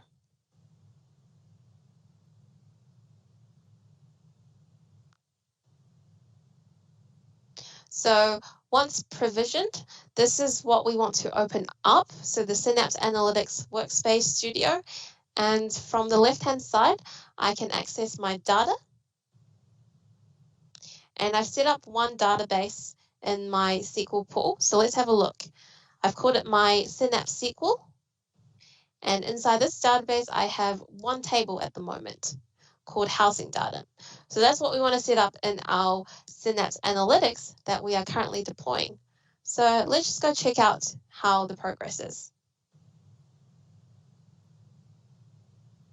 Again, I'm going to go back into my resource group and go find my Synapse Analytics. It looks like our Synapse Analytics has been provisioned now, just then. So what I'm going to do is from here, go add a new SQL pool. And I need to create a SQL pool. So I'm going to give my SQL pool a name. So demo SQL pool. I'm going to scale this right down just because it's a demo. But you can, increase the performance level as you need. Now I'm going to go to additional settings. I can configure, what data source to set up my SQL pool. I'm going to choose none, and I'm just going to skip tags and go straight to review and create. And I'm just going to create that. Now again, that's going to take a couple of moments to provision. So once that's provisioned, I'm going to open up the Synapse Analytics workspace, and from there, I'm going to create that table called housing data, so that I can eventually ingest my data stored in that file share into my Synapse Analytics. So our SQL pool just finished being deployed. So let's go to our Synapse Analytics workspace. I'm going to click Go to Resource, and from here, I'm going to go and open up the Synapse Studio. Now, once our Synapse Studio Analytics workspace has opened up, let's go into the Data section and open up Databases. And we can see that demo SQL pool that we had just created. So what I want to do is I actually want to go and create a table. So I'm going to go to New SQL Script, an empty script. And what I want to do is I actually want to execute a table on this database. So I'm going to go create a table. I'm going to enter this predefined script that I had earlier. So this is going to create the housing data table with fields like geo name, month, average price, etc. And I'm just going to hit run. So we can see the query being executed here. It took, 3 milliseconds to execute successfully. Now, our table is now inside our SQL pool database. So we can see it here. So now I'm going to go back to my Azure portal, and I am going to now search for my data factory that I had created earlier. There we go. ADF demo housing is the data factory I had just created live. I'm going to go into this, and from here, I'm going to go and click into author and monitor. This is going to open up my Azure Data Factory for me. Now, from my Azure Data Factory, I can create pipelines, I can create data flows, I can create pipelines from a template, I can copy data, I can configure SSIS integration or set up code repository. So I'm going to copy data, and I need to specify a couple of things. So I'm going to call this my demo copy pipeline. I can give it a description, and I'm just going to select run once now, hit next. Now I need to create a source data store. So I'm going to create a new connection, and I'm going to look up the file storage where I've uploaded my housing data as a file. I'm going to hit continue, and I'm just going to call this my Azure file storage. I can give it a description. So I'm going to use the integration runtime, and the way that I'm going to access it is I'm going to use the user connection string. So from the Azure subscription, I need to pick my internal subscription. There you go. And I need to find that storage account name. So I believe I called it housing storage account, and that's going to load that key. I'm going to find that file share, so called housing, and then I can go create. And that's going to create a connection to my Azure file storage. Now I'm going to go next.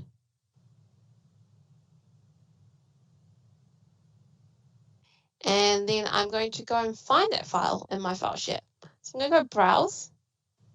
And there you go, houseprices.csv. I'm going to choose that. Now, we can configure other settings, but I'm just going to leave them for now and go next. And now I just specify the file format settings. So it's going to be text format. There's other formats that it supports. Because it's a CSV file, it's going to be a comma column delimiter. And I can configure other things, but I'm just going to go next. We get to see a little preview of what that data looks like. Now I need to configure a destination data store. So the destination is going to be our Synapse. So I'm going to go create a new connection, and I'm going to look up my Synapse that I had just created. There we go, Synapse Analytics, and continue. Now I'm going to call this my Azure Synapse Analytics.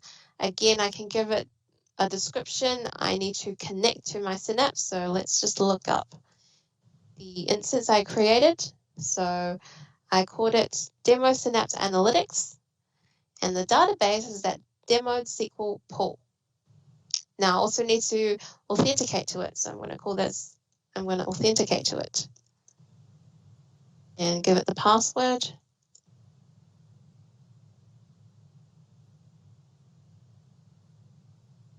And then I can test connection here just to check that it is successful to connect to my Synapse Analytics. I'm going to hit create.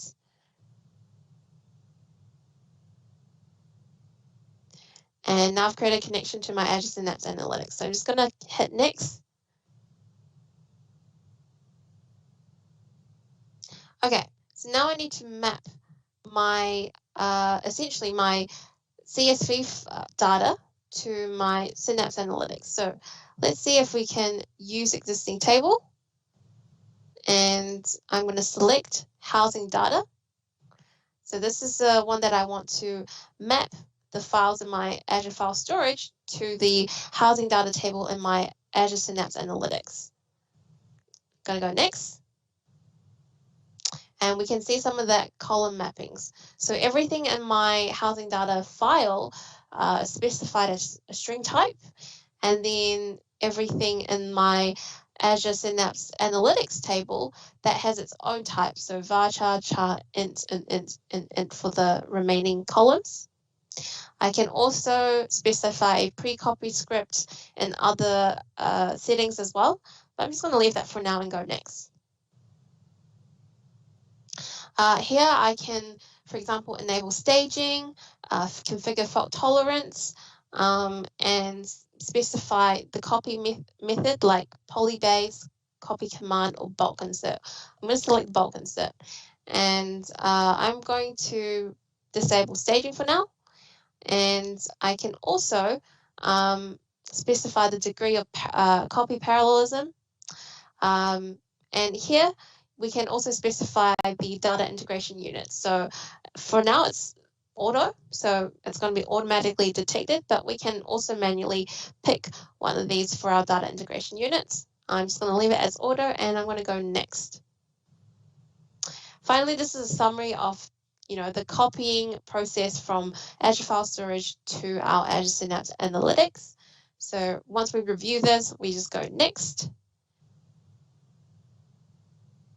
And that is going to start that copying process. So we're validating it, creating data sets, creating pipelines, and now we're running that pipeline.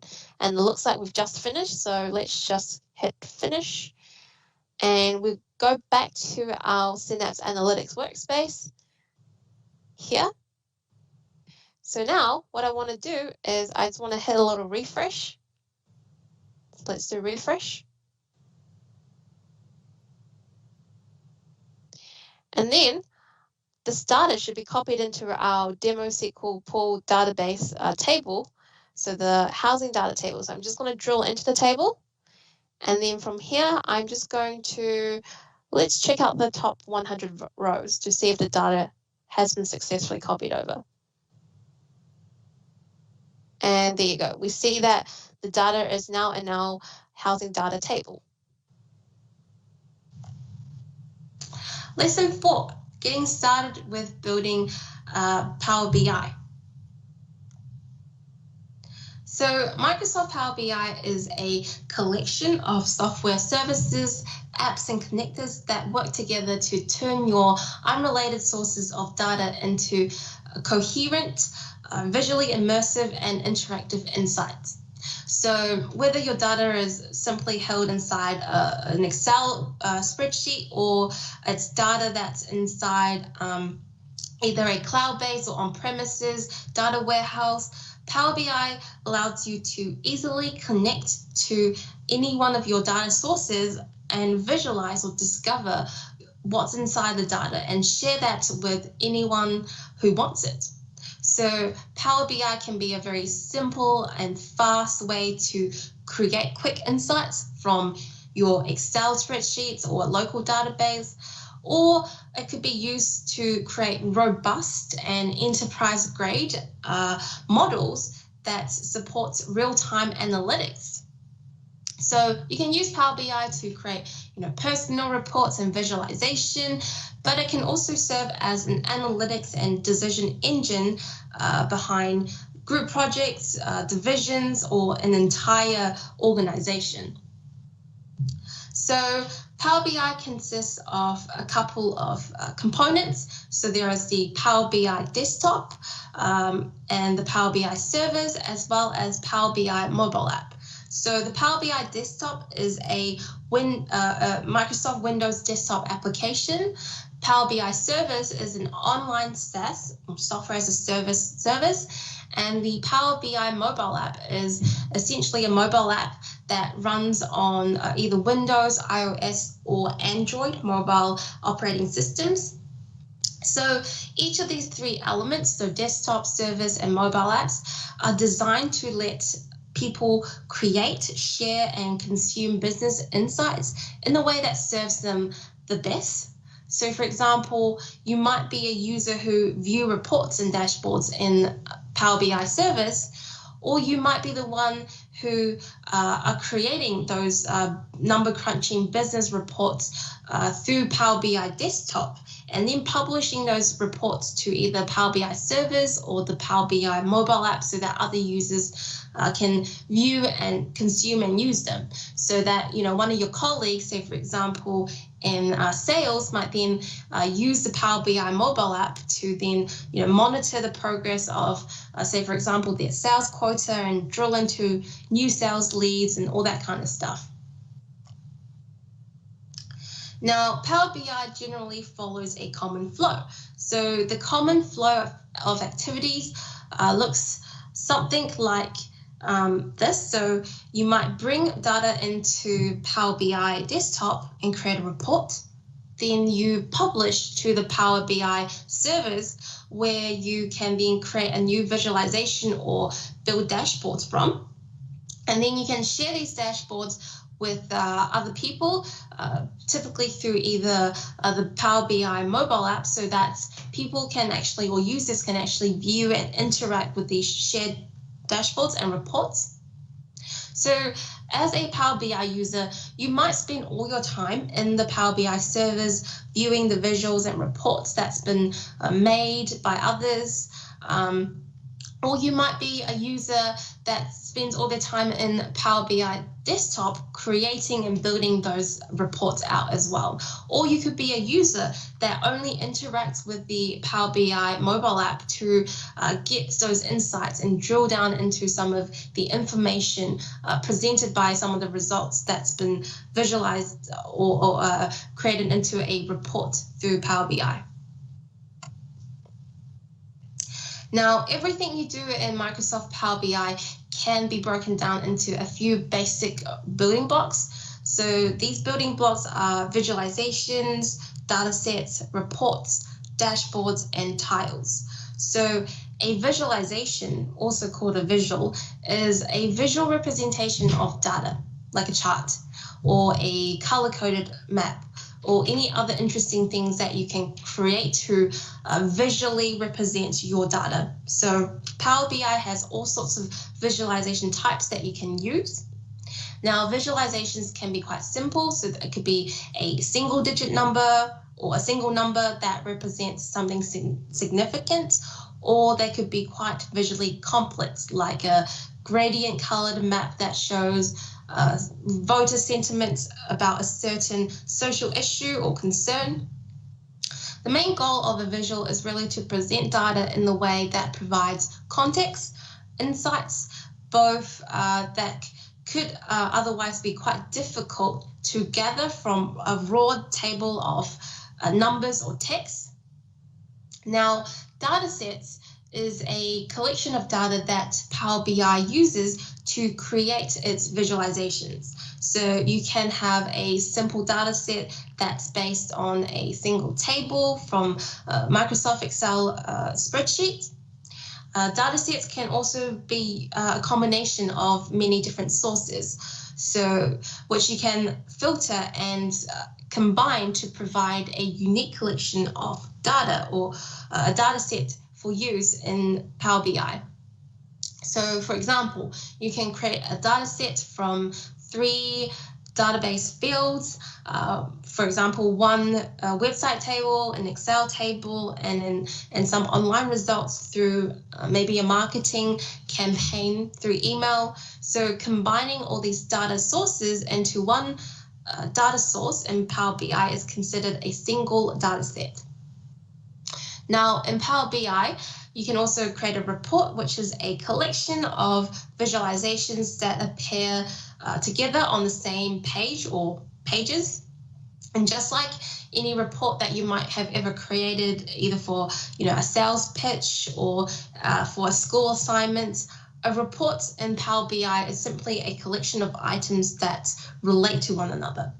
And so reports lets you create many visualizations, either in a single page or multiple pages, and it lets you arrange those visualizations in whatever way that you think would best tell a story with the data and with the information and insights that you've gathered. And so you might have a report about quarterly sales, you might have a report about product growth in a particular area. You can even create a report on the migration of polar bear patterns if you wanted to. So whatever subject that you need to create a report on, Power BI allows you to gather and organize all your visualizations into one or more pages. Now, with dashboards, when you're ready to create to share a single page from a report or a collection of visualizations, you can create a dashboard to do so. So a dashboard is very similar to a dashboard that you might have seen in a car, for example. So a Power BI dashboard is a collection of visuals from a single page that you can then share with others.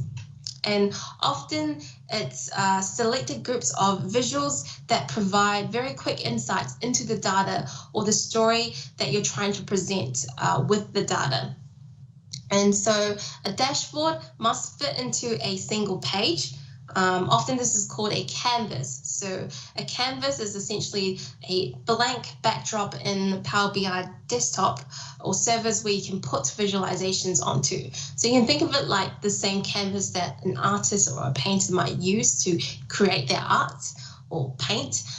So a dashboard is that workspace where you can create and combine and rework some of those very interesting and compelling visuals and put together a story into a sort of single page dashboard that you can then share with others so that they can view and interact with it, either through the Power BI servers or through the Power BI mobile app. Now, tiles is in Power BI a single visualization on a report or a dashboard. So it's typically a rectangular box that holds an individual visual. So when you're creating a report or dashboard in Power BI, you can move or arrange the tiles however you want. You can make them bigger, you can change the height or the width. You can sort of group them with other tiles if you wanted to. Now, when you're viewing or you're consuming either a dashboard or a report, which means you're not typically the creator or the owner of that particular report or dashboard, but someone has actually created it and shared it with you, you can interact with it, but you can't typically change the format of some of these tiles. So you can't change the size of the tiles or the arrangement of these tiles. So just to sum it up, Power BI is a collection of services, apps, and connectors that lets you connect to your data wherever it might happen to reside. And you can do some filtering if necessary, and you can then bring it into your Power BI to create those compelling visualizations and dashboards and reports and a story with your data that you can then share with others. So for some people, using a single Excel spreadsheet or table and a data set, and then sharing that through a dashboard with the team could be, one way to use Power BI. For others, the value of Power BI might be actually using real-time Azure SQL database tables, combining that with other databases and real-time sources, and building that sort of moment-by-moment data set. And so whatever group you might fit into, the process is the same. We can use Power BI to create data sets, to build compelling visuals, and share it with others. And the result is also the same for both groups. So you can really harness the ever-expanding world of data and turn it into actionable insights. So whether your data insights require straightforward or complex data sets, Power BI supports that, and Power BI can help you very quickly get started and expand as your needs and your scope expands, and as that complexity in your data expands as well. And because Power BI is a Microsoft product, you can count on the fact that it's a robust, extensible, and Microsoft-friendly product that is enterprise ready. Wow, so this concludes the training for Microsoft Virtual Training Day for Data Fundamentals. So let's have a look at everything we've covered in this training. We started with Module 1, where we covered core data concepts. Then we had a look at Module 2, which explored relational data in Azure. And then we had a look at Module 3, where we explored non-relational data in Azure, as well as Module 4, where we had a look at some of the data analytics solutions in Azure. So thank you for taking part in both Part 1 and Part 2 of this Microsoft Azure Virtual Training Day for Data Fundamentals. Now, just remember, you can continue your learning journey. We have a great variety of resources, such as the Microsoft Learn platform, where we offer self-paced learning paths for you to take your learning journey further. So I wish you all the best for your exams and happy studying.